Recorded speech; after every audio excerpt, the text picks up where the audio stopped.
Hi aspirants, welcome to Sri Gurukula Academy. My name is Hima Bindu. I am your political faculty at Sri Gurukula Academy. So ಇವತ್ತಿನ class ಏನು ನಾವು ಮಾಡ್ತಾ ಇದ್ದೀವಿ ಅಂತ ಹೇಳಿದ್ರೆ polity previous year question ಪೇಪರ್ನ discuss ಮಾಡ್ತಾ ಇದ್ದೀವಿ. Okay, previous year question paper ಅಂದರೆ ಹೆಂಗೆ ಅಂದರೆ ನಾವು ಇವತ್ತಿನ ಕ್ಲಾಸಲ್ಲಿ ಇದು ಏನು ನಾವಿವತ್ತು ಏನು ಇನಿಷಿಯೇಟಿವ್ ತೊಗೊಂಡು ಬರ್ತಾ ಇದ್ದೀವಿ ಅಂದರೆ ಪಾಲಿಟಿಯಲ್ಲಿ ಎಲ್ಲ ಚಾಪ್ಟರ್ಸ್ದು ಎಲ್ಲ ಎಕ್ಸಾಮ್ಸ್ ಅಂದರೆ UPSC, CDS, NDA, CAPF, PSI exams ಕೂಡ ಎವ್ರಿ ಸ್ಟೇಟಲ್ಲಿ ನಡೆಯೋ PSI ಎಕ್ಸಾಮ್ಸು ಕೂಡ ಇಲ್ಲಿ ತಗೊಂಡು ಬಂದು ಡಿಸ್ಕಸ್ ಮಾಡ್ತಾ ಇದೀವಿ. ಅಂದರೆ ಈ ಒಂದು ಪ್ಲಾಟ್ಫಾರ್ಮಲ್ಲಿ ನಿಮ್ಗೆ ಏನು ಸಿಗುತ್ತೆ ಅಂದರೆ ಪಾಲಿಟಿದು ಎವ್ರಿ ಚಾಪ್ಟರ್ದು previous year question paper with every exams, ಏನೇನು ಎಕ್ಸಾಮ್ಸ್ ಎಲ್ಲ ನಡೆಯುತ್ತೆ ಅಲ್ವಾ, ಅದ್ರದ್ದು ನಾವಿವತ್ತು ಡಿಸ್ಕಷನ್ ಮಾಡ್ತಾ ಇದ್ದೀವಿ. ಸೊ ಇವತ್ತಿನ ಫಸ್ಟ್ ಚಾಪ್ಟರ್ ನಾವೇನು ಡಿಸ್ಕಸ್ ಮಾಡ್ತೀವಿ ಅಂದರೆ ಹಿಸ್ಟಾರಿಕಲ್ ಬ್ಯಾಕ್ಗ್ರೌಂಡ್ ಡಿಸ್ಕಸ್ ಮಾಡ್ತೀವಿ. ಸೊ ಇದ್ರದ್ದು ಈ ವಿಡಿಯೋ ಇಂದ ನಿಮಗೆ ಏನು ಬೆನಿಫಿಟ್ ಆಗ್ಬೋದು, ಸೊ ಆಸ್ಪಿರೆಂಟ್ಸ್ ಯಾರ್ಯಾರು ವೇರಿಯಸ್ ಎಕ್ಸಾಮ್ಸ್ಗೆ ಪ್ರಿಪೇರ್ ಆಗ್ತಾ ಇದ್ದೀರಾ, ಇದು ಒಂದು ಪ್ಲ್ಯಾಟ್ಫಾರ್ಮಲ್ಲಿ ನೀವು ಇದು ಪಾಲಿಟಿ ಅನ್ನೋ ಒಂದು ಏನು ಸಬ್ಜೆಕ್ಟ್ ಕವರ್ ಮಾಡ್ತೀರಾ ಅಲ್ವಾ. ಪ್ರೀವಿಯಸ್ ಇಯರ್ ಕ್ವೆಶನ್ಗೆ ನಾವು ಹಲವಾರು ನಾವು ಯೂಟ್ಯೂಬಲ್ಲಿ ನಾವು ನೋಡಿರ್ತೀವಿ, ಬೇರೆ ಬೇರೆ ಎಕ್ಸಾಮ್ಸ್ಗೆ ಬೇರೆ ಬೇರೆ ಯೂಟ್ಯೂಬ್ನ ರೆಫರ್ ಮಾಡೋದು ಅದನ್ನೆಲ್ಲ ನೋಡಿರ್ತೀವಿ. ಬಟ್ ಇವತ್ತಿನ ಈ ವಿಡಿಯೋದಲ್ಲಿ ನಿಮಗೆ ಎಲ್ಲೂ ಹೋಗ್ಬೇಕಾಗಿಲ್ಲ, ಎಲ್ಲ ಎಕ್ಸಾಮ್ಸ್ದು ಪ್ರೀವಿಯಸ್ ಇಯರ್ ಕ್ವೆಶನ್ ಪೇಪರ್ ಇಲ್ಲಿ ಸಿಗುತ್ತೆ. ಒನ್ ಪ್ಲಾಟ್ಫಾರ್ಮಲ್ಲಿ ನಿಮ್ಗೆಲ್ಲ ಎಕ್ಸಾಮ್ಸು ಸಿಗುತ್ತೆ. So begin with class. So ಇವತ್ತು ಫಸ್ಟ್ ಚಾಪ್ಟರ್ ಹಿಸ್ಟಾರಿಕಲ್ ಬ್ಯಾಕ್ಗ್ರೌಂಡ್ ಮಾಡ್ತಾ ಇದ್ದೀವಿ. ಹಿಸ್ಟಾರಿಕಲ್ ಬ್ಯಾಕ್ಗ್ರೌಂಡಲ್ಲಿ ನಮಗೆ ಯಾವ ಥರ ಕ್ವೆಶನ್ಸ್ ಬಂದಿದೆ, UPSCಲಿ ಯಾವ ಥರ ಕ್ವೆಶನ್ಸ್ ಬಂದಿತ್ತು, NDA, CDS, CAPF, PSI ಎಲ್ಲನೂ ನಾವು ಡಿಸ್ಕಸ್ ಮಾಡ್ತೀವಿ. ಓಕೆ, ಸೊ ಇದರಲ್ಲಿ ಇವಾಗ ನಾವು ಯೂಶಲ್ ಆಗಿ ನಾನು ಆಸ್ಪಿರೆಂಟ್ ಆಗಿದ್ದಾಗ ಅಥವಾ ಯಾರು ಸ್ಟಾರ್ಟ್ ಮಾಡ್ತಾರಲ್ವ ಎಕ್ಸಾಮ್ಸು ಸ್ಟಾರ್ಟ್ ಮಾಡ್ಬೇಕಾದ್ರೆ ಕ್ವೆಶನ್ ಪೇಪರ್ನ ಹೆಂಗೆ ಬಿಡಿಸೋದು ಗೊತ್ತಾಗಲ್ಲ. ನಾವೇನು ಮಾಡ್ತೀವಿ ಯೂಶಲ್ ಆಗ ನಾನು ಸ್ಟಾರ್ಟ್ ಮಾಡಿದಾಗ ಕ್ವೆಶನ್ ಪೇಪರ್ನ ನಾನು ಓದ್ಬಿಟ್ಟು ಯಾವ್ದು ಆಪ್ಷನ್ ಕರೆಕ್ಟ್ ಇರುತ್ತೆ ಅದನ್ನು ಟಿಕ್ ಮಾಡಿಬಿಟ್ಟು ನೆಕ್ಸ್ಟ್ ಕ್ವೆಶನ್ಗೆ ಜಂಪ್ ಮಾಡ್ತಿದ್ದೆ. ಇದು ಮೋಸ್ಟ್ ಅದೇನಂತಾರೆ ನಾವು ಮಾಡೋ ತಪ್ಪು ಕೆಲಸ ಯಾವುದು ಅಂದರೆ ಇದೆ. ಅಂದರೆ ಒಂದು ಕ್ವೆಶನ್ನು ನಮಗೆ ಸರಿಯಾಗಿ ಬಂತು ಅಂದಿದ ತಕ್ಷಣ ಇನ್ನೊಂದು ಕ್ವೆಶನ್ಗೆ ಜಂಪ್ ಆಗೋದಲ್ಲ, ಆ ಥರ ಅಲ್ಲ ಬಿಡಿಸೋದು ಈ ಕ್ವೆಶನ್ ಪೇಪರ್ನ. ಇವತ್ತಿನ ಕ್ಲಾಸಲ್ಲಿ ನಾನು ಹೇಳ್ತೀನಿ ಹೆಂಗೆ ನೀವು ಒಂದು ಕ್ವೆಶನ್ ಪೇಪರ್ನ ಸಾಲ್ವ್ ಮಾಡಬೇಕಂದ್ರೆ ಹೆಂಗೆ ಪೂರ್ತಿ ಇನ್ ಡೀಟೇಲ್ ಆಗಿ ಹೆಂಗೆ ಸಾಲ್ವ್ ಮಾಡಬೇಕು ಅಂತ ನಾನು ಇವತ್ತು ಕ್ಲಾಸಲ್ಲಿ ಹೇಳ್ತೀನಿ. So the class will be both bilingual ಇರುತ್ತೆ, ಕನ್ನಡನೂ ಇರುತ್ತೆ, ಇಂಗ್ಲೀಷು ಇರುತ್ತೆ. ಬಿಕಾಸ್ CDS, CAPF ಆ ಥರದ್ದೆಲ್ಲ ನಾರ್ತ್ ಅವರು ಕೂಡ ನೋಡ್ತಿರ್ತಾರಲ್ವ. So the class will be both Kannada as well as English. Okay, so begin with the class. ಇವತ್ತು first chapter historical background. So first chapter historical ಬ್ಯಾಕ್ಗ್ರೌಂಡಲ್ಲಿ ನೋಡೋದಾದರೆ ಫಸ್ಟ್ ಕ್ವೆಶನ್ ನಾವೇನು ನೋಡ್ತೀವಿ ಇವತ್ತು. So in the federation established, ನಾನು question ಓದ್ತೀನಿ. So ಇಲ್ಲಿ options ಇದ್ದಾವೆ, 4 ಆಪ್ಷನ್ಸ್ ಇದ್ದಾವೆ.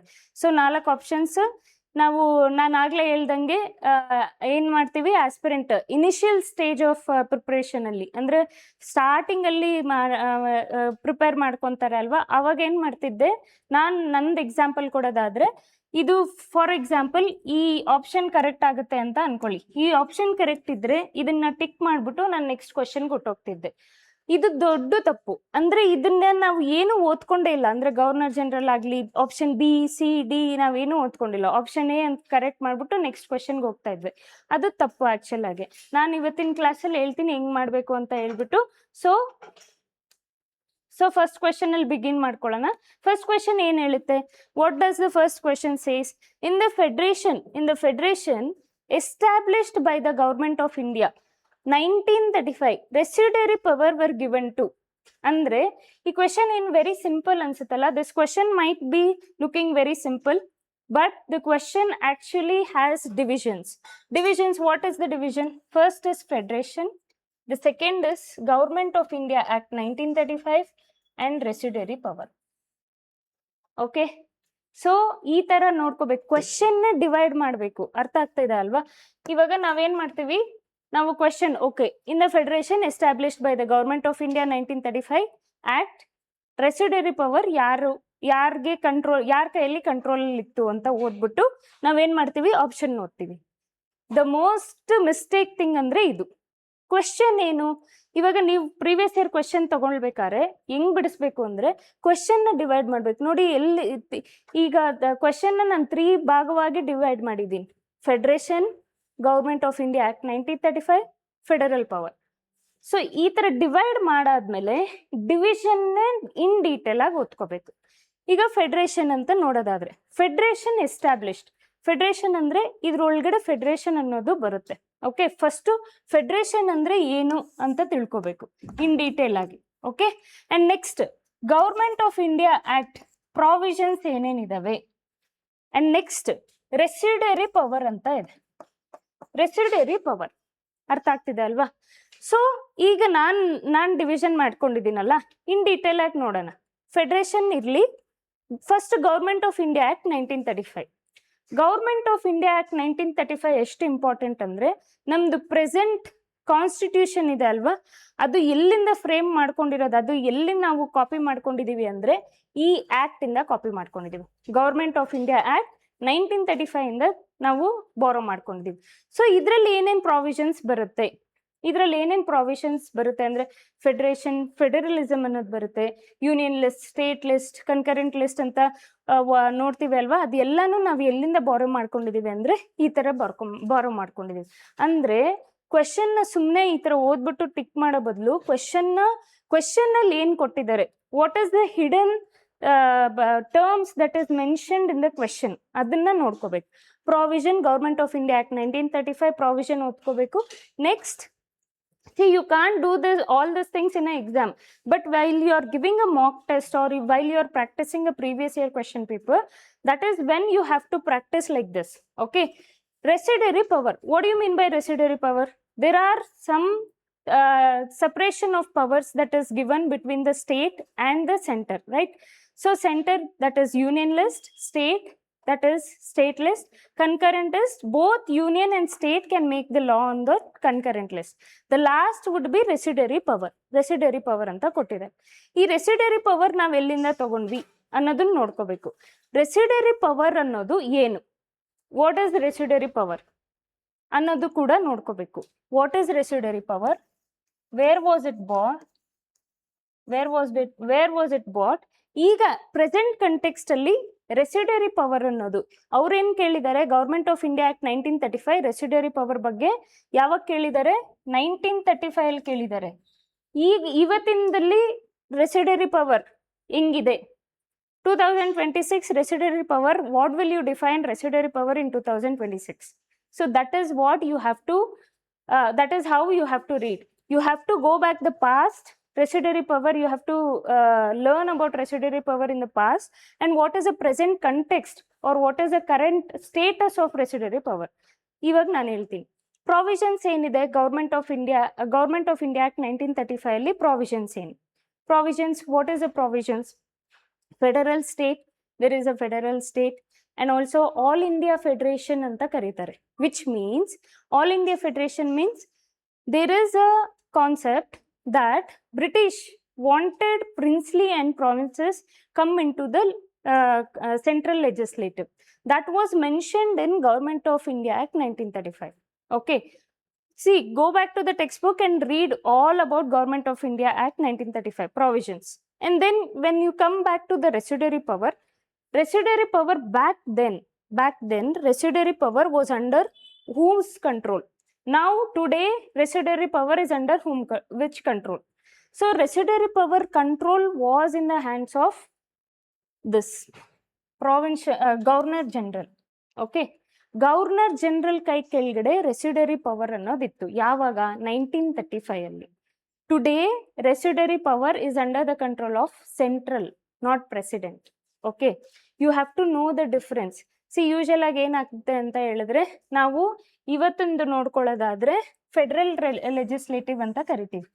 ಅಂದ್ರೆ ಸೆಂಟ್ರಲ್, ಫೆಡರಲ್ ಲೆಜಿಸ್ಲೇಟಿವ್ ಆವಾಗಿತ್ತು, ಇವಾಗ ಅದನ್ನ ಏನಕ್ಕೆ ಚೇಂಜ್ ಮಾಡಿದ್ದಾರೆ ಅಂದ್ರೆ ಸೆಂಟ್ರಲ್ ಅಂತ ಚೇಂಜ್ ಮಾಡಿದೀವಿ. ಸೊ ನಾವೇನ್ ಅನ್ಕೊಂತೀವಿ, ಇವತ್ತು ಓದೋ ಪಾಲಿಟಿಯಲ್ಲಿ ರೆಸಿಡರಿ ಪವರ್ ಹೌದಲ್ವಾ, ಸೆಂಟ್ರಲ್ ಕೈ ಕೆಳಗಡೆ ಇದೆ ಅಂತ ಹೇಳ್ಬಿಟ್ಟು ದೇರ್ ಆರ್ ಚಾನ್ಸಸ್ ನಾವೇನ್ ಮಾರ್ಕ್ ಮಾಡ್ತೀವಿ, ಫೆಡರಲ್ ಲೆಜಿಸ್ಲೇಟಿವ್ ನ ಮಾರ್ಕ್ ಮಾಡ್ತೀವಿ. But that is totally wrong. Governor general ಕೈ ಕೆಳಗಡೆ ಇತ್ತು. Post independence this residuary power came into the hands of central government, okay, under Article 248. Under Article 248, residuary power came into the hands of central government. Know the difference of this, okay? And also, okay, now we came to know that the answer is option B, right? Governor General, the answer is option B, Governor General. ಇದು governor general tick ಮಾಡಾಯ್ತು, ಇದನ್ನು ಓದಾಯ್ತು, next jump ಆಗ್ಬಿಡೋದಾ? No no, you are wrong. You haven't solved this question totally. ಈ governor general ಆದ್ಮೇಲೆ next ಏನು ಓದ್ಕೋಬೇಕು? Federal legislature ಬಗ್ಗೆ ಓದ್ಕೋಬೇಕು. ನೆಕ್ಸ್ಟ್ ಪ್ರಾವಿನ್ಷಿಯಲ್ ಲೆಜಿಸ್ಲೇಚರ್ ಬಗ್ಗೆ ಓದ್ಕೋಬೇಕು. ನೆಕ್ಸ್ಟ್ ಪ್ರಾವಿನ್ಷಿಯಲ್ ಗವರ್ನರ್ಸ್ ಬಗ್ಗೆ ಓದ್ಕೋಬೇಕು. This is how you have to study. Now, for example, if I have to give how you have to study means, federal legislature ಯಾವಾಗ ಅವ್ರದ್ದು control ಇವಾಗ, for example, there was a unitary in the beginning of the acts. If you see, until 1909 there was a unitary system, there was a unitary centralization.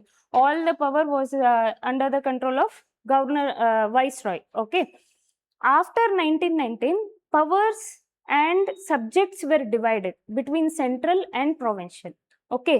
That is when federal legislature came and provincial legislature came. Andre 1919 ಇಂದ separation of powers. ಅಂದ್ರೆ ಸೆಂಟ್ರಲ್ಗೂ powers ಕೊಟ್ರು, ಪ್ರಾವಿನ್ಸಸ್ಗೂ ಕೂಡ powers ಕೊಟ್ರು. ಅದಕ್ಕಿಂತ ಮುಂಚೆ ಬರೀ ಸೆಂಟ್ರಲ್ಗೆ ಮಾತ್ರ power ಮಾಡೋ ಅಥಾರಿಟಿ, ಪವರ್ನ ನಡೆಸೋ ಅಥಾರಿಟಿ ಅವ್ರ ಕೈಲಿ ಮಾತ್ರನೇ ಇತ್ತು. So this is how you have to solve. Then coming back to provincial governor. Provincial ಗವರ್ನರ್ದು ಹಿಂಗ್ ಓದ್ಕೊಂತೀರಾ. ಪ್ರಾವಿನ್ಷಿಯಲ್ ಗವರ್ನರು ಅಷ್ಟೇ, he is a head. Though the power is given to the provincial legislature, provincial governor is still the head of a provinces, okay? He will have the veto power. ಅಂದ್ರೆ provincial governor, provincial council ಏನನ pass ಮಾಡಿದ್ರೆ ಇವ್ರದ್ದು permission ಬೇಕಾಗುತ್ತೆ. ಅರ್ಥ ಆಗ್ತಾ ಇದೆ ಅಲ್ವಾ? So which means you cannot solve question paper like, okay, I read the question, I mark the answer and that is what my question is done. ಅಲ್ಲ, ಅರ್ಥ ಆಗ್ತಿದೆ ಅಲ್ವಾ? ಕ್ವೆಶನ್ ನ ಹೆಂಗೆ ಡಿವೈಡ್ ಮಾಡಬೇಕು, ಕ್ವೆಶನ್ ಅಲ್ಲಿ ಹಿಡನ್ ಮೀನಿಂಗ್ ಏನ್ ಕೊಟ್ಟಿದ್ದಾರೆ, ಕ್ವೆಶನ್ನೇ ನಾವು ಡಿವಿಷನ್ ಮಾಡಿಕೊಂಡು ಓದ್ಕೊಂಡು ತಿರ್ಗಾ ಇದರಲ್ಲಿ ಎಲ್ಲ ಕೊಟ್ಟಿರೋ ಆಪ್ಷನ್ಸ್ ನ ಕೂಡ ಓದ್ಬೇಕು. That is how you will solve the question paper. ಅರ್ಥ ಆಗ್ತಿದೆ ಅಲ್ವಾ? See, when I was a beginner, ನಾನು ಬಿಗಿನರ್ ಇದ್ದಾಗ ನಾನು ಈ ಮಿಸ್ಟೇಕ್ ಮಾಡಿದ್ದೆ. ಹೆಂಗೆ ಅಂದ್ರೆ ಕ್ವೆಶನ್ ಓದೋದು, ಆಪ್ಷನ್ ಗೊತ್ತಾಯ್ತು, ಆಪ್ಷನ್ ಗೊತ್ತಾಗಿಲ್ಲ, ಅದು ಎಗರಿಸ್ಬಿಡೋದು. ಸೊ ಈ ತರ ಮಾಡ್ತಿದ್ದೆ. No, that is not how you do the question. This is how you will in detail. You have to take minimum at least 10 to 15 minutes to solve one question, okay? All this question, see, next ಅಲ್ಲಿ ಏನ್ ತರ question ಕೇಳ್ತಾರೆ ಅಂತ ಹೇಳಿದ್ರೆ, ಇದೇ ತರ question ನ twist ಮಾಡಿ ಕೇಳ್ತಾರೆ. So if you would have read all this option and the question division like this, the question dividing the question into 3 or 4 parts, whatever it is.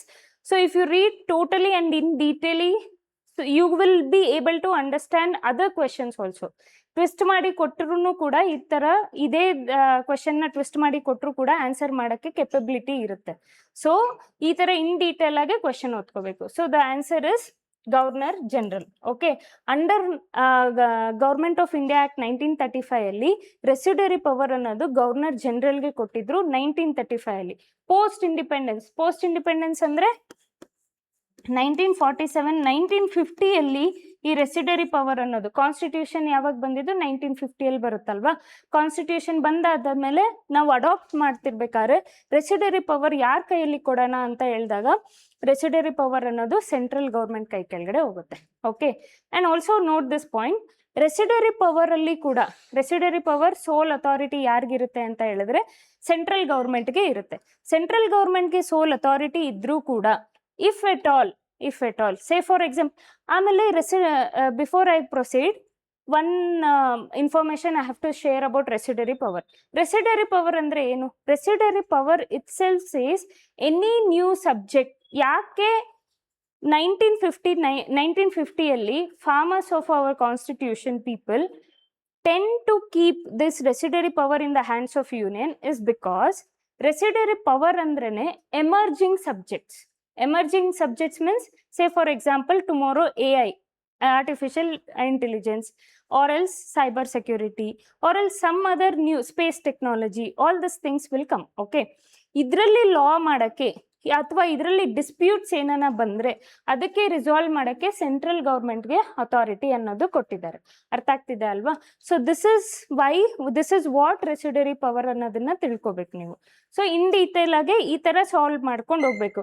Take a sheet of paper, write this question, divide the paper into two, and then one side you will be writing what is asked in the question, and the other side you will be writing ಏನಕ್ಕೆ ಈ for example ಈ option correct ಅಲ್ವಾ, ಈ option ಏನಕ್ಕೆ correct ಅನ್ನೋದು note down ಮಾಡ್ಕೋಬೇಕು. And also Y these options are not correct, ಯಾಕೆ ಈ ಆಪ್ಷನ್ಸ್ ಕರೆಕ್ಟ್ ಅಲ್ಲ, ACD ಆಪ್ಷನ್ಸ್ ಯಾಕೆ ಕರೆಕ್ಟ್ ಅಲ್ಲ ಅನ್ನೋದು ಕೂಡ ನೋಟ್ ಡೌನ್ ಮಾಡಬೇಕು. ಈ ಕ್ವೆಶನ್ಗೆ ಯಾಕೆ ಆನ್ಸರ್ ತಪ್ಪು ಆಗಿದೆ, ಆ್ಯಂಡ್ ಆಲ್ಸೋ ವೈ ಇಂಟೆನ್ಷನಲಿ ಇದನ್ನೇ ಯಾಕೆ ಕೇಳಿದ್ದಾರೆ. ಆಯ್ತಾ? ಈಗ ನೋಡಿ ಟ್ರಿಕ್ ಏನ್ ಮಾಡಿದ್ದಾರೆ ಅಂತ ಹೇಳಿದ್ರೆ, ಈ ಕ್ವೆಶನ್ ಅಲ್ಲಿ ಇದು actually this is a UPSC question. ನಿಮಗೆ ಮೆಂಟಲಿ ಸೈಕಾಲಜಿಕಲಿ ಟ್ವಿಸ್ಟ್ ಮಾಡಬೇಕು ಅಂತಾನೆ ಅವ್ರು ಏನ್ ಕೊಟ್ಟಿದ್ದಾರೆ ಗೊತ್ತಾ, ಫೆಡರಲ್ ಲೆಜಿಸ್ಲೇಚರ್ ಅಂತ ಕೊಟ್ಟಿದ್ದಾರೆ. ನಾವೇನ್ ಮಾಡ್ತೀವಿ, ಯೂಶಲ್ ಆಗಿ ನಮ್ದು ಇವತ್ತು ಪ್ರೆಸೆಂಟ್ ಕಾನ್ಸ್ಟಿಟ್ಯೂಷನ್ ನ ನೆನ್ಪಿಟ್ಕೊಂಡು ನಾವೇನ್ ಮಾಡ್ಬಿಡ್ತೀವಿ, ಫೆಡರಲ್ ಲೆಜಿಸ್ಲೇಚರ್ ಅನ್ನೋದನ್ನ ನಾವು ಟಿಕ್ ಮಾಡ್ತೀವಿ. ಅಂಡ್ ಆಲ್ಸೋ ರೆಸಿಡ್ಯೂರಿ ಪವರ್ ಅಂದಿದ ತಕ್ಷಣನೇ ರೆಸಿಡ್ಯೂರಿ ಪವರ್ ಅಲ್ವಾ, ಯೂನಿಯನ್ ಕೆಳಗಡೆ ಹೆಂಗ್ ಬರ್ಬೋದು ಅದು ಅಲ್ವಾ. So it might go in to the hands of provincial ಅಂತ ಹೇಳ್ಬಿಟ್ಟು ಪ್ರಾವಿನ್ಷಿಯಲ್ಗೂ ಮಾರ್ಕ್ ಮಾಡೋ ಚಾನ್ಸಸ್ ಇರುತ್ತೆ. ಆ್ಯಂಡ್ ಆಲ್ಸೋ ಇನ್ನೊಂದು ಕನ್ಫ್ಯೂಷನ್, ಫೆಡರಲ್ಲ ಪ್ರಾವಿನ್ಷಿಯಲ್ಲ ಅನ್ನೋ ಕನ್ಫ್ಯೂಷನ್ ಆ್ಯಂಡ್ ಟ್ವಿಸ್ಟ್ ಕೂಡ ನಿಮಗೆ ಕೊಟ್ಟಿರ್ತಾರೆ. ಸೊ ಅಂಡರ್ ದ ಪ್ರೆಷರ್ ನೀವು ಇವತ್ತು this question might look very easy, but ಎಕ್ಸಾಮಲ್ಲಿ ಕುತ್ಕೊಂಡಿರ್ಬೇಕಾದ್ರೆ ಪ್ರಾವಿನ್ಷಿಯಲ್ಲ ಫೆಡರಲ್ಲ ಅನ್ನೋ ಕನ್ಫ್ಯೂಷನ್ಸ್ ಜಾಸ್ತಿ ಇರುತ್ತೆ. To make you people wrong ಅಂದರೆ ನೀವು ತಪ್ಪು ಮಾಡಬೇಕು ಅಂತಾನೆ ಕನ್ಫ್ಯೂಷನ್ ಮಾಡೋಕ್ಕೆ ಫೆಡರಲ್ ಪ್ರಾವಿನ್ಷಿಯಲ್ಸ್ ಕೊಟ್ಟಿರ್ತಾರೆ. ಅರ್ಥ ಆಗ್ತಾ ಇದೆಯಾ? So this is why you should be very careful and also in detail ಆಗಿ ಕ್ವೆಶನ್ ಸಾಲ್ವ್ ಮಾಡಿದ್ರೆ ಈ ಕನ್ಫ್ಯೂಷನ್ಸ್ ಇರಲ್ಲ. Okay, understood? Moving on to the second question. What is the second question asking? Second question ಏನ್ ಕೇಳ್ತಾ ಇದೆ? Second question principle of diarchy ಕೇಳ್ತಾ ಇದೆ. We'll read the question first. In the context of Indian history, the principle of diarchy refers to. Simple question, right? Very simple. ಎಷ್ಟು simple ಆಗಿದೆ diarchy ಅಷ್ಟೇ ಕೇಳಿದಾರಲ್ವಾ, diarchy ಅಷ್ಟೇ. ಡಯಾರ್ಕಿ ಬ್ರೇಕ್ ಮಾಡಿದ್ರೇನೆ both. Okay, diarchy just ask diarchy. ಆಮೇಲೆ ನಾವೇನ್ ಮಾಡ್ತೀವಿ, initial aspirants ಏನ್ ಮಾಡ್ತಾರೆ, ನಾನು ಏನ್ ಮಾಡ್ತಾ ಇದ್ದೆ ಅಂದ್ರೆ ಡಯಾರ್ಕಿ ಅಲ್ವಾ, ಫಾರ್ ಎಕ್ಸಾಂಪಲ್ ನನಗೆ ಡಯಾರ್ಕಿ ಅನ್ನೋದು ಏನೂ ಗೊತ್ತೇ ಇರಲ್ಲ, ಅದನ್ನೇ ವರ್ಡ್ ಮೀನಿಂಗ್ ಇಟ್ಕೊಂಡು ಡೈ ಅಲ್ವಾ 2 ಇರ್ಬೋದು ಅಂತ ನಾನೇನ್ ಮಾಡ್ತಾ ಇದ್ದೆ ಅಂದ್ರೆ ಫಸ್ಟ್ ಆಪ್ಷನ್ಸ್ ನೋಡ್ತಿದ್ದೆ, ಎಲ್ಲಿ ಡಿವಿಷನ್ಸ್ ತರ ಇದೆ ಅಥವಾ ಬ್ರೇಕ್ ಡೌನ್ ಎಲ್ಲಿ ಮಾಡಿದ್ದಾರೆ, ಡೈ ಅನ್ನೋದು 2 ಅಲ್ವಾ, 2 ಅನ್ನೋದು ಎಲ್ಲಿರ್ಬೋದು ಅಂತ ನೋಡ್ತಿದ್ದೆ. Will read the option first. Division of central legislature into 2 houses. Introduction of dual government, central and state government. Third, having 2 sets of rules, one in London, another in Delhi. Division of subjects delegated to the provinces into 2 categories. ನಾನೇನು ಮಾಡ್ತಿದ್ದೆ, diarchy, division.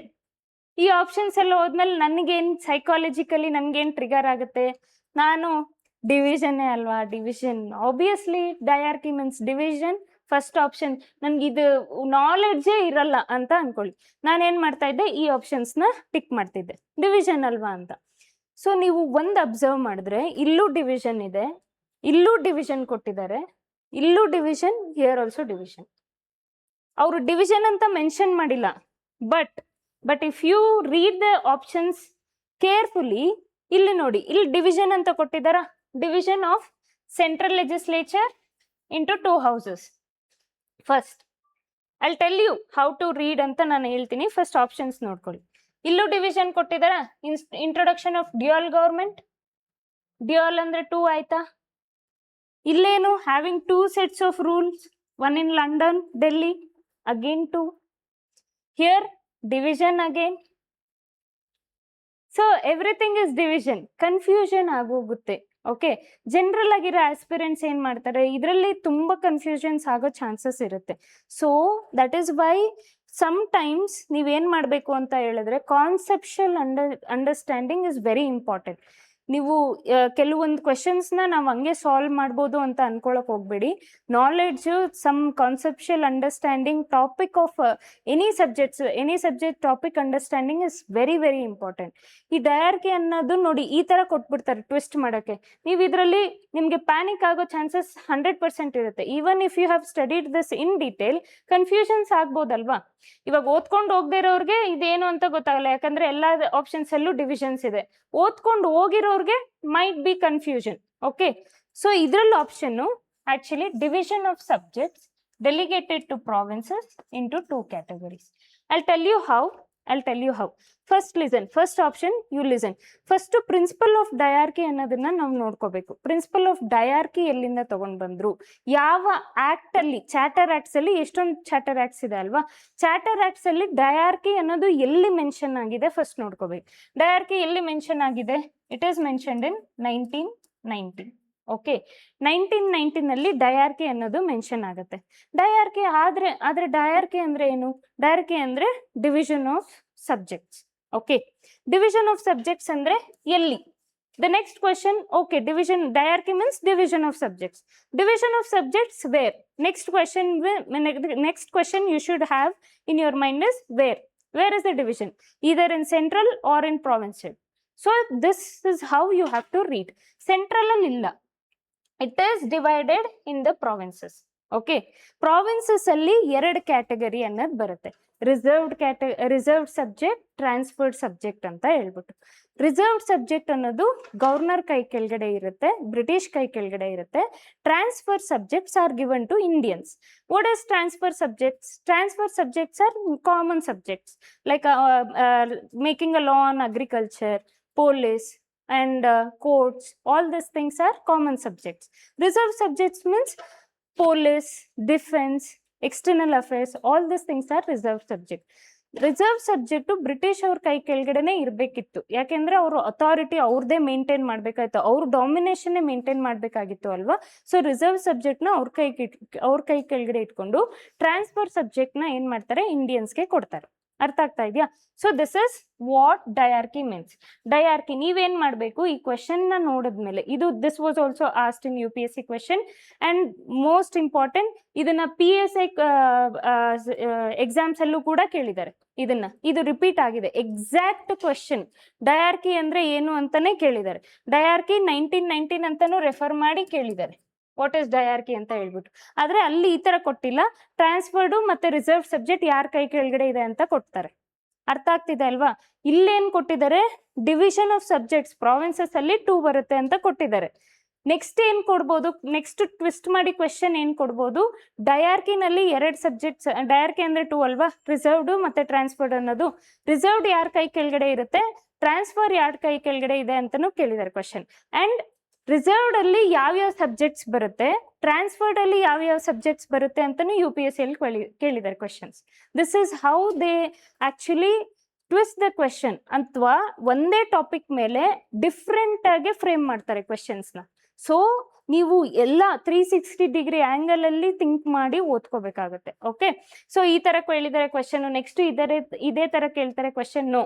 Every point that is mentioned in diarchy read carefully and make sure that you will frame the question. ಅಂದ್ರೆ ಆ provinces ಕೊಟ್ಟಿರ್ತಾರಲ್ಲ, ಏನೇನು ಇದರಲ್ಲಿ diarchy ಅಂದ್ರೆ ಏನೇನು ಅಂತ ಎಲ್ಲ ಪಾಯಿಂಟ್ಸ್ ಕೊಟ್ಟಿರ್ತಾರಲ್ಲ, ಎಲ್ಲ ಪಾಯಿಂಟ್ಸ್ ಅಲ್ಲೂ ಯಾವ ತರ ಕ್ವಶನ್ ಅರೈಸ್ ಆಗ್ಬಹುದು ಅಂತ ಥಿಂಕ್ ಮಾಡಬೇಕು. ಅರ್ಥ ಆಗ್ತಾ ಇದೆಯಾ? This is how you have to study diarchy. Coming to options, ನಾವು I discuss about options. Now options, what is the option? Division of central legislature into 2 houses. Centre, state. ಸೆಂಟರ್ನ divide ಮಾಡಿದ್ರೆ ಏನಾಗುತ್ತೆ, ಅದರಲ್ಲಿ ಲೋಕಸಭಾ ಮತ್ತೆ ರಾಜ್ಯಸಭಾ ಅನ್ನೋದು ಗೊತ್ತಲ್ವಾ, ನಮ್ದು ಇರುತ್ತೆ ಅಲ್ವಾ, ಸೆಂಟ್ರಲ್ ಲೆಜಿಸ್ಲೇಚರ್ ಡಿವಿಷನ್ ಏನು, ಲೋಕಸಭಾ ಮತ್ತೆ ರಾಜ್ಯಸಭಾ. ಸೊ ಇದು ಏನಕ್ಕೆ ಬರುತ್ತೆ, ಫೆಡರಲಿಸಮ್ ಕೆಳಗಡೆ ಬರುತ್ತೆ, not diarchy. This is federalism. ಅರ್ಥ ಆಗ್ತಾ ಇದೆಯಾ? Okay. Introduction of dual government, that is central ಮತ್ತೆ ಸ್ಟೇಟ್ ಗವರ್ಮೆಂಟ್. ಸೆಂಟ್ರಲ್ ಮತ್ತೆ state government introduction of dual government ಅಂತ ಇದೆ ಅಲ್ವಾ, ಇದನ್ನ 1935 ವರ್ಗು ನಮ್ಗೆ ಇದನ್ನ ಕೊಟ್ಟಿರ್ಲಿಲ್ಲ. ಅಂದ್ರೆ introduction of dual government, federalism ಅನ್ನೋದು ನಾವೇನ್ ನೋಡ್ತೀವಲ್ಲ, ಫೆಡರಲಿಸಮ್ ಅನ್ನೋದು ನಾವೇನ್ sorry, this was federalism, this is actually federalism. Okay, dual government that is ಸೆಂಟ್ರಲ್ಗೂ ಮತ್ತೆ ಸ್ಟೇಟ್ಗೂ ಪವರ್ಸ್ ಕೊಟ್ಟಿರ್ತಾರಲ್ಲ, ಅದನ್ನ ಏನಂತ, ಪವರ್ ಶೇರಿಂಗ್ ನ ಕೊಟ್ಟಿರ್ತಾರಲ್ಲ, ಅದನ್ನ ಏನಂತ ಕರೀತಾರೆ, ಫೆಡರಲಿಸಮ್ ಅಂತ ಕರೀತಾರೆ. ಅರ್ಥ ಆಗ್ತಾ ಇದೆಯಾ? This was not there until 1935 ವರ್ಗು ಸಪ್ರೇಟ್ ಆಗಿ ನೀವು ರೂಲ್ಸ್ ಮಾಡಿ ನಿಮ್ಮ ಸಬ್ಜೆಕ್ಟ್ಸ್ ಮೇಲೆ, ನಾವು ನಮ್ಮ ರೂಲ್ಸ್ ಮಾಡ್ತೀವಿ ಸಬ್ಜೆಕ್ಟ್ಸ್ ಮೇಲೆ. ಅಂದ್ರೆ ಸ್ಟೇಟ್ಗೆ ಸ್ಟೇಟ್ ಪವರ್ ಅಂಡ್ ಸೆಂಟರ್ಗೆ ಸೆಂಟರ್ ಪವರ್ ಅನ್ನೋದು 1935 ವರ್ಗು ಕೊಟ್ಟಿರ್ಲಿಲ್ಲ. ಫೆಡರಲಿಸಮ್ ಅನ್ನೋದು ಯಾವಾಗ ಬರುತ್ತೆ ಅಂದ್ರೆ 1935 ಅಲ್ಲಿ ಬರುತ್ತೆ. Okay, before 1935 what use to happen, state ಕೂಡ ಯಾರ ಕೈ ಕೆಳಗಡೆ ಇತ್ತು, ಸೆಂಟರ್ಸ್ ಕೈ ಕೆಳಗಡೆ ಇತ್ತು. ಅರ್ಥ ಆಗ್ತಾ ಇದೆಯಾ? So this was happening like that, and then having 2 seats of rulers, one in London and in another Delhi. ಡೆಲ್ಲಿಯಲ್ಲಿ ಮತ್ತೆ ಲಂಡನ್ ಮತ್ತೆ ಡೆಲ್ಲಿಯಲ್ಲಿ 2 seats ಇರೋದು. ಬ್ರಿಟಿಷ್ ಇದ್ದಾಗ ಏನ್ ಮಾಡ್ತಾ ಇದ್ರು, ಬರೀ ಇಂಡಿಯಾದಲ್ಲಿ ಮಾತ್ರ ಅವ್ರ ಸೀಟ್ ಇತ್ತಾ? ಇಲ್ಲ. ಸೆಕ್ರೆಟರಿ ಆಫ್ ಸ್ಟೇಟ್ 1858 ಆಕ್ಟ್ ಕೆಳಗಡೆ ಏನ್ ಮಾಡ್ತಾರೆ, ಸೆಕ್ರೆಟರಿ ಆಫ್ ಸ್ಟೇಟ್ ನ ತಗೊಂಡ್ ಬರ್ತಾರೆ. ಸೆಕ್ರೆಟರಿ ಆಫ್ ಸ್ಟೇಟ್ ತಗೊಂಡ್ ಬಂದಾಗ ಏನಾಗುತ್ತೆ, ಅವ್ರದ್ದು ಪವರ್ ಎಲ್ಲಿರುತ್ತೆ, ಲಂಡನ್ ಅಲ್ಲಿ ಇರುತ್ತೆ. ಅಂಡ್ ಅವರು ವೈಸ್ರಾಯ್ದು ಪವರ್ ಎಲ್ಲಿರುತ್ತೆ ಅಂದ್ರೆ ಇಂಡಿಯಾದಲ್ಲಿ ಇರುತ್ತೆ. So this will come under act 1858. ಅರ್ಥ ಆಗ್ತಿದೆ ಅಲ್ಲ? ಇದು ಫೆಡರಲಿಸಮ್, ಇದು 1858 ಆಕ್ಟ್. ಅರ್ಥ ಆಯ್ತಾ? So 4th option directly comes under diarchy. ಅರ್ಥ ಆಗ್ತಾ ಇದೆಯಾ? ಸೊ ಡಯಾರ್ಕಿ ಅನ್ನೋದು ಓದಿದ್ರೆ, ಇಷ್ಟು ಡಯಾರ್ಕಿ ಓದಿದ್ರು ಕೂಡ ಕನ್ಫ್ಯೂಷನ್ ಇರುತ್ತೆ. There would be the confusion between this. ಇದನ್ನ ನಾವು ಈಸಿಯಾಗಿ ತೆಗ್ದಾಕ್ಬೋದು. ಯಾಕೆ ಅಂದ್ರೆ 1858 this is a power between London ಮತ್ತೆ ಡೆಲ್ಲಿ ಅಲ್ವಾ? ಇದು ಎನಿವೇಸ್ ನಾವು ಚೆನ್ನಾಗಿ ಓದಿರೋರು ಇದನ್ನ ಆಪ್ಷನ್ ನೀಟಾಗೆ ತೆಗ್ದಾಕ್ಬೋದು. So the confusion might arise between A, B and D. ಇದಾ ಅಂತ. ಸೊ ಇನ್ನೂ ಪಾಲಿಟಿನ ಚೆನ್ನಾಗಿ ಅರ್ಥ ಮಾಡ್ಕೊಂಡು, ಕಾನ್ಸೆಪ್ಟ್ ಚೆನ್ನಾಗಿ ಅರ್ಥ ಆಗಿದ್ರೆ this can also be eliminated. ಯಾಕೆ ಅಂತ ಹೇಳಿದ್ರೆ ಸೆಂಟ್ರಲ್ ಲೆಜಿಸ್ಲೇಚರ್ ಅನ್ನೋದು 2 houses ಇಂದ ಡಿವೈಡ್ ಆಗ್ತಾ ಇದೆ. Central legislature division into 2 houses ಅಂತ ಇದು. ಇದನ್ನ ಏನಾಗುತ್ತೆ, ಇದನ್ನ ನಾವು ತೆಗ್ದಾಕ್ಬೋದು. But there will be a confusion, dual government between central ಮತ್ತೆ ಸ್ಟೇಟ್ ಗೌರ್ಮೆಂಟಾ ಅಥವಾ ಇದಾ ಅಂತ. ಸೊ ದಟ್ ಇವಾಗ ಇಲ್ಲಿ ಟ್ರಿಕ್ ಏನಾಗುತ್ತೆ ಅಂತ ಹೇಳಿದ್ರೆ, central and state government, central ಮತ್ತೆ ಸ್ಟೇಟ್ ಗೌರ್ಮೆಂಟ್ ಒಂದು. Okay, here they have given only central. ಅರ್ಥ ಆಗ್ತಾ ಇದೆಯಾ? ಇಲ್ಲಿ ಹೆಂಗೆ ನಾವು ಡಿಲೀಟ್ ಮಾಡ್ಕೋಬಹುದು, ನಮ್ಮ ಆಪ್ಷನ್ಸ್ ನ ಹೆಂಗೆ ರೆಡ್ಯೂಸ್ ಮಾಡ್ಕೋಬಹುದು, 50-50 ಚಾನ್ಸಸ್ ಹೆಂಗೆ ರೆಡ್ಯೂಸ್ ಮಾಡ್ಕೋಬಹುದು ಅಂದ್ರೆ, ಸೊ ಇದರಲ್ಲಿ ಡಿವಿಷನ್ ಆಫ್ ಸಬ್ಜೆಕ್ಟ್ಸ್ ಕೊಟ್ಟಿದ್ದಾರೆ. ಓಕೆ, ಇಲ್ಲೇನ್ ಕೊಟ್ಟಿದ್ದಾರೆ, ಪವರ್ ಶೇರಿಂಗ್. ಸಬ್ಜೆಕ್ಟ್ಸ್ಗೂ ಪವರ್ ಶೇರಿಂಗ್ ತುಂಬಾ ಡಿಫ್ರೆನ್ಸಸ್ ಇರುತ್ತೆ. ಓಕೆ, ಬ್ರಿಟಿಷ್ ಟೈಮಲ್ಲಿ ಪವರ್ ಶೇರಿಂಗ್ ಅನ್ನೋದು ಕೊಟ್ಟಿರಲ್ಲ. They will just give division of subjects ಮೇಲೆ ಪವರ್ ಮಾಡ್ಕೊಳ್ಳಿ ಅಂತ ಕೊಟ್ಟಿರ್ತಾರೆ. ನಿಮ್ಗೆ ಪವರ್ ಮಾಡಕ್ಕೆ ಕೊಡಲ್ಲ ನಾವು ಅಂತ ಹೇಳಿರ್ತಾರೆ. ಅರ್ಥ ಆಗ್ತಾ ಇದೆಯಾ? ಬ್ರಿಟಿಷ್ ಅವ್ರು ಏನಿರ್ತಾರೆ, they wanted their domination to be in India. Okay, they didn't wanted other states to become more powerful. So they did not give the power to states. ಅದರಲ್ಲಿ ನೀವು ಇದನ್ನ ಈ ಆಪ್ಷನ್ ಬಿ ನ ಕ್ಯಾನ್ಸಲ್ ಮಾಡ್ಬೋದು. ಅರ್ಥ ಆಗ್ತಾ ಇದೆಯಾ? ಡಿವಿಷನ್ ಆಫ್ ಸಬ್ಜೆಕ್ಟ್ಸ್ಗೂ ಮತ್ತೆ ಡಿವಿಷನ್ ಆಫ್ ಪವರ್ಗೂ ಮೆಂಟಾಲಿಟಿ, ಲಾಜಿಕ್ ಯೂಸ್ ಮಾಡಬೇಕು. ಅರ್ಥ ಆಗ್ತಾ ಇದೆಯಾ? ಲಾಜಿಕ್ ಹೆಂಗ್ ಯೂಸ್ ಮಾಡಬೇಕು, ಬ್ರಿಟಿಷ್ ಅವರು they never wanted us to have the power, so they did not give the power. So automatically option B will be deleted. Option C ಅಂದ್ರೆ subjects ಮೇಲೆ law ಮಾಡೋ ಪವರು ಬ್ರಿಟಿಷ್ ಅವರು ಕೊಡ್ತಾರೆ. So that is what diarchy means. Okay, division of subjects ಅಲ್ಲೂ ಕೂಡ ಎರಡು ಇಟ್ಟಿರ್ತಾರೆ, reserved and transfer. Reserved ಅಂದ್ರೆ ಮೇನ್ ಸಬ್ಜೆಕ್ಟ್ಸ್ ಬ್ರಿಟಿಷ್ ಅವರು ಹ್ಯಾಂಡಲ್ ಮಾಡ್ತಾರೆ. Temporary and liberal subjects, daily activities subjects ಏನ್ ಮಾಡ್ತಾರೆ ಅಂತ ಹೇಳಿದ್ರೆ ಇಂಡಿಯನ್ಸ್ಗೆ ಕೈ ಕೆಳಗಡೆ ಕೊಟ್ಟಿರ್ತಾರೆ. Okay, understood with the second question. Okay, third question ಅಂದ್ರೆ ಏನು? Same thing. ಇಲ್ಲಿ ಏನ್ ಕೊಟ್ಟಿದ್ದಾರೆ, ಗೌರ್ಮೆಂಟ್ ಆಫ್ ಇಂಡಿಯಾ ಆಕ್ಟ್ 1990 ಕೊಟ್ಬಿಟ್ಟಿದ್ದಾರೆ. ಅಲ್ಲಿ ಡಯಾರ್ಕಿ ಅನ್ನೋ ಒಂದು ವರ್ಡ್ ಕೊಟ್ಟಿದ್ರು, ಇಲ್ಲಿ ಏನ್ ಕೊಟ್ಟಿದ್ದಾರೆ, ಗೌರ್ಮೆಂಟ್ ಆಫ್ ಇಂಡಿಯಾ ಆಕ್ಟ್ 1919 ಕೊಟ್ಟಿದ್ದಾರೆ. ಸೊ ಹೆಂಗೆ ಸಾಲ್ವ್ ಮಾಡ್ತೀವಿ? Usually government of India act 1999, I'll read this question and then I'll get back to the options. What does the option say? Separation of power between judiciary and legislature. Separation of power between judiciary and legislature. 1. I don't know anything about this act. ಆಯ್ತಾ, ನಾನು ಏನ್ ಮಾಡಿದ್ದೀನಿ, polity ಓದ್ಕೊಂಡೇ ಹೋಗಿಲ್ಲ. Government of India act 1919 question ಓದ್ಬಿಟ್ಟು option ಓದ್ತಾ ಇದ್ದೀನಿ. First ಏನ್ ಆಪ್ಷನ್ ಆಗುತ್ತೆ, separation of power between judiciary and ಲೆಜಿಸ್ಲೇಚರ್ನ ಓದ್ಕೊಂಡೆ. ಸೆಕೆಂಡ್ ಆಪ್ಷನ್ ಏನಾಗುತ್ತೆ, jurisdiction of central and provincial government. Okay, next powers of secretary of state for India and viceroy. The D would be none of the above. How will we solve? See, I don't know anything. I don't know anything about Government of India 1919 and I did not study about polity.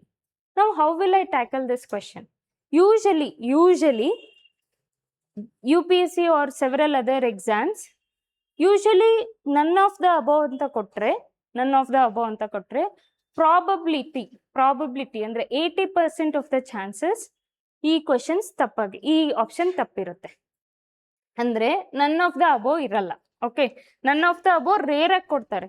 It is a probability that 80 to 90% the questions ಅಂದ್ರೆ options ಏನಿರುತ್ತೆ ಅಲ್ವಾ, none of the ಅಬೋ ಅನ್ನಿರುತ್ತಲ್ವಾ, ಯಾವುದೇ question ಅಲ್ಲಿ none of the above ಇದ್ರೆ you don't get that into too much into mind. ಅಂದ್ರೆ ಈ option correct ಇರ್ಬೋದಾ ಅಂತ ಥಿಂಕ್ ಮಾಡಕ್ ಹೋಗ್ಬೇಡಿ. ಮೋಸ್ಟ್ ಆಫ್ ದ ಟೈಮ್ಸ್ ಈ ಆಪ್ಷನ್ ರಾಂಗ್ ಇರುತ್ತೆ. ಇದರಲ್ಲಿ ಯಾವ್ದಾದ್ರು ಕೊಟ್ಟಿರ್ತಾರೆ option A, B, C. Okay, they are very smart. They wanted you people not to ಸುಮ್ಮನೆ ಎಕ್ಸಾಮಿಗೆ ಬಂದ್ಬಿಟ್ಟು none of the above tick ಮಾಡಿ ಹೋಗೋಕ್ಕೆ ನಿಮಗೆ ಪ್ರಿಪ್ರೇಷನ್ ಎಲ್ಲ ಕೊಡ್ಸಿರಲ್ಲ. ಓಕೆ, ಸೊ ಆಪ್ಷನ್ನ ಇದನ್ನ ಡಿಲೀಟ್ ಮಾಡಿ. Okay, if at all you happen to tackle this question, I mean this option, just ಇದನ್ನ ಪ್ರಾಬಬಿಲಿಟಿ ನಾನು ಹೇಳ್ತಾ ಇರೋದು ಯಾವಾಗಲೂ ಇದೇ ಥರ ಇರಲ್ಲ. ಪ್ರಾಬಬಿಲಿಟಿ ಚಾನ್ಸಸ್ ಏನಂದ್ರೆ 80 to 90% ನನ್ ಆಫ್ ದ ಅಬೋ ಇರಲ್ಲ. ಓಕೆ, ಈಗ ಎ ಮತ್ತೆ ಬಿ ಸಿ ಅಲ್ಲಿ ನೋಡಬೇಕು. ಎ ಏನ್ ಹೇಳುತ್ತೆ, separation of powers between judiciary ಮತ್ತೆ ಲೆಜಿಸ್ಲೇಚರ್. ಓಕೆ, 1919 ನಾನೇನ್ ಮಾಡ್ತೀನಿ, ನಾನು ಪಾಲಿಟಿ ಓದಿಲ್ಲ, ಆದ್ರೆ ನನಗೆ ಕಾನ್ಸ್ಟಿಟ್ಯೂಷನ್ ಯಾವಾಗ ಬಂದಿದೆ ಅಂತ ಗೊತ್ತು. ಯಾವಾಗ ಅಂದ್ರೆ 1950 ಗೊತ್ತು. 1950ಯಲ್ಲಿ ನೀಟಾಗಿ ಕ್ಲಿಯರ್ ಕಟ್ ಆಗಿ ಲೆಜಿಸ್ಲೇಚರ್, ಎಕ್ಸಿಕ್ಯೂಟಿವ್, ಜುಡಿಷಿಯರಿ ಅಂತ ಗೊತ್ತಿರುತ್ತೆ. Okay, and I also know this point that judiciary will be separated. Okay, ಇದು ಒಂದು ಪಾಯಿಂಟ್ ಗೊತ್ತಿರುತ್ತೆ. ಇಲ್ಲಿ ನಾನೇನ್ ಮಾಡ್ತೀನಿ, 1919ನ ಅಬ್ಸರ್ವ್ ಮಾಡ್ತೀನಿ. 1919ನಲ್ಲಿ ಅಬ್ಸರ್ವ್ ಮಾಡಿದ್ರೆ ಜುಡಿಷಿಯರಿ ಸಪ್ರೇಷನ್ ಆಗಿರಲ್ಲ. ಓಕೆ, ಸಪ್ರೇಷನ್ ಆಫ್ ಜುಡಿಷಿಯರಿ ಯಾವಾಗ ಅಂತ ಹೇಳಿದ್ರೆ 1915 ಆದ್ಮೇಲೆ ಬರುತ್ತೆ. So automatically what I will do is I will cancel this option. ಆಯ್ತಾ, ಡಿ ಆಪ್ಷನ್ ಹೋಯ್ತು, ಎ ಆಪ್ಷನ್ ಹೋಯ್ತು. ಓಕೆ, ಆಪ್ಷನ್ ಬಿ ಮತ್ತೆ I am down to 50-50%. Option B ಇರುತ್ತೆ, ಇಲ್ಲ ಆಪ್ಷನ್ ಸಿ ಇರುತ್ತೆ. ಆಪ್ಷನ್ ಬಿ ಏನು, jurisdiction of central and provincial government. jurisdiction of central and provincial. ಇಲ್ಲಿ powers of Secretary of State of India and Viceroy. ನಾನೇನ್ ಮಾಡ್ತೀನಿ ಅಂತ ಹೇಳಿದ್ರೆ 1919. ಓಕೆ, 1919ನಲ್ಲಿ why do they wanted to speak about Secretary of State and Viceroy? This would be more convincing for me, no? ಅಲ್ವಾ, 1919ನಲ್ಲಿ acts ಎಷ್ಟೊಂದು pass ಮಾಡ್ತಿರ್ಬೇಕಾದ್ರೆ ಅವ್ರಿಗೆ ಇದು ಇಂಪಾರ್ಟೆಂಟ್ ಆಗಿರುತ್ತಾ, ಪೊಸಿಷನ್ಸ್ ಇಂಪಾರ್ಟೆಂಟ್ ಆಗಿರುತ್ತಾ, ಅಡ್ಮಿನಿಸ್ಟ್ರೇಷನ್ ಇಂಪಾರ್ಟೆಂಟ್ ಆಗಿರುತ್ತಾ? Obviously administration. So I will with the guess I will mark this one. Option ಇದರಲ್ಲಿ ಯಾವುದು ಕರೆಕ್ಟು ಅಂದ್ರೆ ಬಿ ಕರೆಕ್ಟ್ ಆಗಿರುತ್ತೆ. ಸೊ ನನ್ಗೆ ಗೊತ್ತಾಗ್ತಿದೆ ಅಲ್ವಾ, ನಾನು ಪಾಲಿಟಿ ಏನೂ ಓದಿಲ್ಲ, ನನ್ಗೆ ಗೌರ್ಮೆಂಟ್ ಆಫ್ ಇಂಡಿಯಾ ಆಕ್ಟ್ 1919 ಏನೂ ಗೊತ್ತಿಲ್ಲ. ಆದ್ರೂ ಈ ಕ್ವೆಶನ್ನ ನಾನು ಸಾಲ್ವ್ ಮಾಡಿದೆ.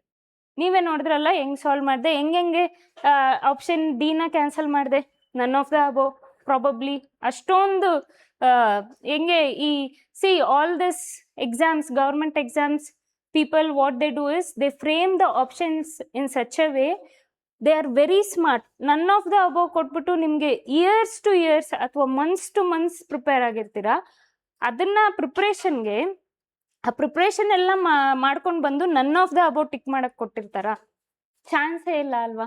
ಇದರಲ್ಲಿ ನಿಮ್ಗೆ confusion. And none of the above ಅಂತ ಹೇಳಿದ್ರೆ ನಿಮ್ಗೆ ಅದು ಆಪ್ಷನ್ ಕೂಡ ಈಸಿ ಆಗಿರುತ್ತೆ.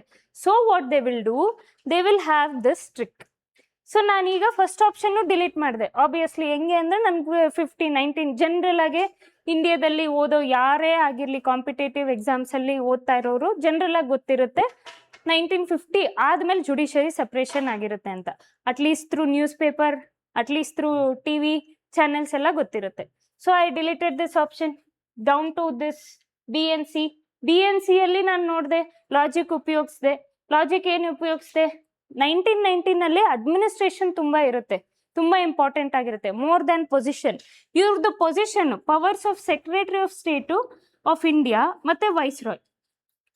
C this doesn't suit at all ಅಲ್ವಾ ಗೌರ್ಮೆಂಟ್ ಆಫ್ ಇಂಡಿಯಾ ಆಕ್ಟ್ಗೆ. ಇದಕ್ಕೆ obviously there are some provision related to these people also. ಆದ್ರೆ ಇದು this will be more convincing for me. ಈ ಆಪ್ಷನ್ ಮೋರ್ ಕನ್ವಿನ್ಸಿಂಗ್ ಆಗಿರುತ್ತೆ. So ನಾನು ಇದನ್ನ ಟಿಕ್ ಮಾಡ್ತೀನಿ. ಓಕೆ, ಏನು ಗೊತ್ತಿಲ್ಲದೆ ಇರೋ ಪಾಲಿಟಿ ಕ್ವಶನ್ಗೆ ನಾನು ಹಿಂಗೆ ಸಾಲ್ವ್ ಮಾಡ್ತೀನಿ. ನಾವು ಪಾಲಿಟಿ ಗೊತ್ತಿರೋರ್ಗೆ ಇವಾಗ ಹಿಂಗೆ ಸಾಲ್ವ್ ಮಾಡಬೇಕು ಅಂತ, ಪಾಲಿಟಿ ಓದಿರೋರ್ಗೆ ಈ 1919 ಓದಿರೋರ್ಗೆ, ಗೌರ್ಮೆಂಟ್ ಆಫ್ ಇಂಡಿಯಾ ಆಕ್ಟ್ 1919 ಓದಿರೋರು ಹಿಂಗೆ ಸಾಲ್ವ್ ಮಾಡಬೇಕು ಅಂತ ಕೇಳಿಸ್ಕೊಳ್ಳಿ. First government of India act 1919 ಅದ್ರ ಬಗ್ಗೆ ತಿಳ್ಕೋಬೇಕು. Government of India act C 1909, 1919, 1935, 1945 most confusing charter acts. ಯಾಕೆ ಅಂದ್ರೆ ಇಲ್ಲಿ ರಿಪೀಟ್ ಆಗಿರೋದು ಇಲ್ಲಿ ಏನೋ ಮಾಡಿಫೈ ಮಾಡಿರ್ತಾರೆ, ತಿರ್ಗಾ ಇಲ್ಲಿ ರಿಪೀಟ್ ಆಗಿರೋದು ಇಲ್ಲೇ ಬಂದ್ಬಿಟ್ಟಿರುತ್ತೆ, ತಿರ್ಗಾ ಇಲ್ಲಿ ರಿಪೀಟ್ ಆಗಿರೋದು ಇದಕ್ಕೂ ಜಂಪ್ ಆಗಿರುತ್ತೆ. There so much interlinked between this charter act. Okay, so ಇದನ್ನ ನೀವು ಕನ್ಫ್ಯೂಷನ್ ಇಲ್ಲದೆ ಓದ್ಕೋಬೇಕು. You have to make a clear cut notes on these charter acts which are very important and most confusing also. Okay, so ಇಲ್ಲೇನಾಗುತ್ತೆ, government of India act 1919 ಕೆಳಗಡೆ 1919 ಕೆಳಗಡೆ ಏನೇನ್ provisions ಇದೆ ನೋಡ್ಕೋಬೇಕು. Okay, what are the provision? First jurisdiction of central ಮತ್ತೆ provincial government. ಅಂದ್ರೆ ಈ act ಕೆಳಗಡೆ, ಈ ಆಕ್ಟ್ 1919 ಕೆಳಗಡೆ ಲೋಕಲ್ ಸೆಲ್ಫ್ ಗೌರ್ಮೆಂಟ್ ನ ಪ್ರಮೋಟ್ ಮಾಡಬೇಕು ಅಂತ ಅನ್ಕೊಂತಾರೆ. ಓಕೆ, ಇದಕ್ಕಿಂತ ಮುಂಚೆ ಇರ್ಲಿಲ್ಲ. ಇದಕ್ಕಿಂತ ಮುಂಚೆ ಏನಿತ್ತು? Centralisation. There was centralisation, there was unitary. Okay, there was never a concept of local self government. 1919 ಬರೋದ್ರೊಳಗಡೆ ಏನಾಗುತ್ತೆ, ಲೋಕಲ್ ಸೆಲ್ಫ್ ಗೌರ್ಮೆಂಟ್ ನ ಕೊಡ್ಬೇಕು ಅಂತ ಅನ್ಕೊಂತಾರೆ. ಲೋಕಲ್ ಸೆಲ್ಫ್ ಗೌರ್ಮೆಂಟ್ ಪ್ರಮೋಟ್ ಮಾಡಬೇಕು ಅಂದಲ್ಲಿ ಅವ್ರಿಗೂ ಕೂಡ ಪವರ್ ಕೊಡ್ಬೇಕು ಅಲ್ವಾ, ಅವ್ರಿಗೂ ಸಬ್ಜೆಕ್ಟ್ಸ್ ಕೊಡ್ಬೇಕಲ್ವಾ, ಪವರ್ ಅದ್ರ ಮೇಲೆ ಲಾ ಮಾಡಿ ಅಂತ ಅವ್ರಿಗೂ ಸಬ್ಜೆಕ್ಟ್ಸ್ ಕೊಡ್ಬೇಕು. ಆ ಸಬ್ಜೆಕ್ಟ್ಸ್ ಕೊಡಕ್ಕೆ ಸೆಂಟರ್ಗೆ ಯಾವ ಸಬ್ಜೆಕ್ಟ್ಸ್ ಇರಬೇಕು, ಪ್ರಾವಿನ್ಸಸ್ಗೆ ಯಾವ ಸಬ್ಜೆಕ್ಟ್ ಇರಬೇಕು ಅಂತ ಡಿವಿಷನ್ ಆರ್ ಸೆಪರೇಷನ್ ಮಾಡಬೇಕು. ಅದನ್ನೇ ಜುರಿಸ್ಟ್ರಿಕ್ಷನ್ ಅಂತ ಕರೀತಾರೆ. ಅಂಡರ್ಸ್ಟುಡ್? ಸಪ್ರೇಷನ್, ಜುರಿಸ್ಟ್ರಿಕ್ಷನ್, ನಿಮ್ದು ನಿಮ್ ಕೆಲಸ ಮಾಡಿ, ನಮ್ದು ನಾವ್ ಕೆಲಸ ಮಾಡ್ತೀವಿ ಅಂತ ಹೇಳಿ jurisdiction of central and provincial government ನ ಪ್ರಮೋಟ್ ಮಾಡ್ತಾರೆ. This is what 1919 say. First jurisdiction of central and provincial. ಅರ್ಥ ಆಯ್ತಾ? ಸೆಂಟ್ರಲ್ಗೂ ಮತ್ತೆ ಪ್ರಾವಿನ್ಷಿಯಲ್ಸ್ಗೂ ಡಿವಿಷನ್ ಮಾಡ್ತಿರ್ಬೇಕಾದ್ರೆ ಡಿವಿಷನ್ ಮಾಡಿದ್ರು ಸರಿ, but since British wanted to have domination in India, ಅವ್ರು ಏನ್ ಮಾಡ್ತಾರೆ, ಪ್ರಾವಿನ್ಷಿಯಲ್ಲೂ ಕೂಡ ಡಿವಿಷನ್ ಮಾಡ್ತಾರೆ. ಫಸ್ಟ್ ಸೆಂಟ್ರಲ್ಗೂ ಪ್ರಾವಿನ್ಷಿಯಲ್ ಗೌರ್ಮೆಂಟ್ಗೆ ಡಿವಿಷನ್ ಇರುತ್ತೆ, ತಿರ್ಗಾ ಇದ್ರಲ್ಲೇ ಡಿವಿಷನ್ ಮಾಡ್ತಾರೆ. That is reserved and transferred. Reserved ಮತ್ತೆ ಟ್ರಾನ್ಸ್ಫರ್ಡ್ ಅಂತ. ಅರ್ಥ ಆಗ್ತಿದೆ ಅಲ್ವಾ? So this was introduced in 1919.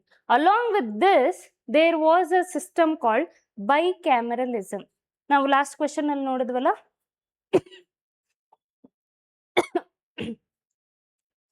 sorry, this is actually bicameralism.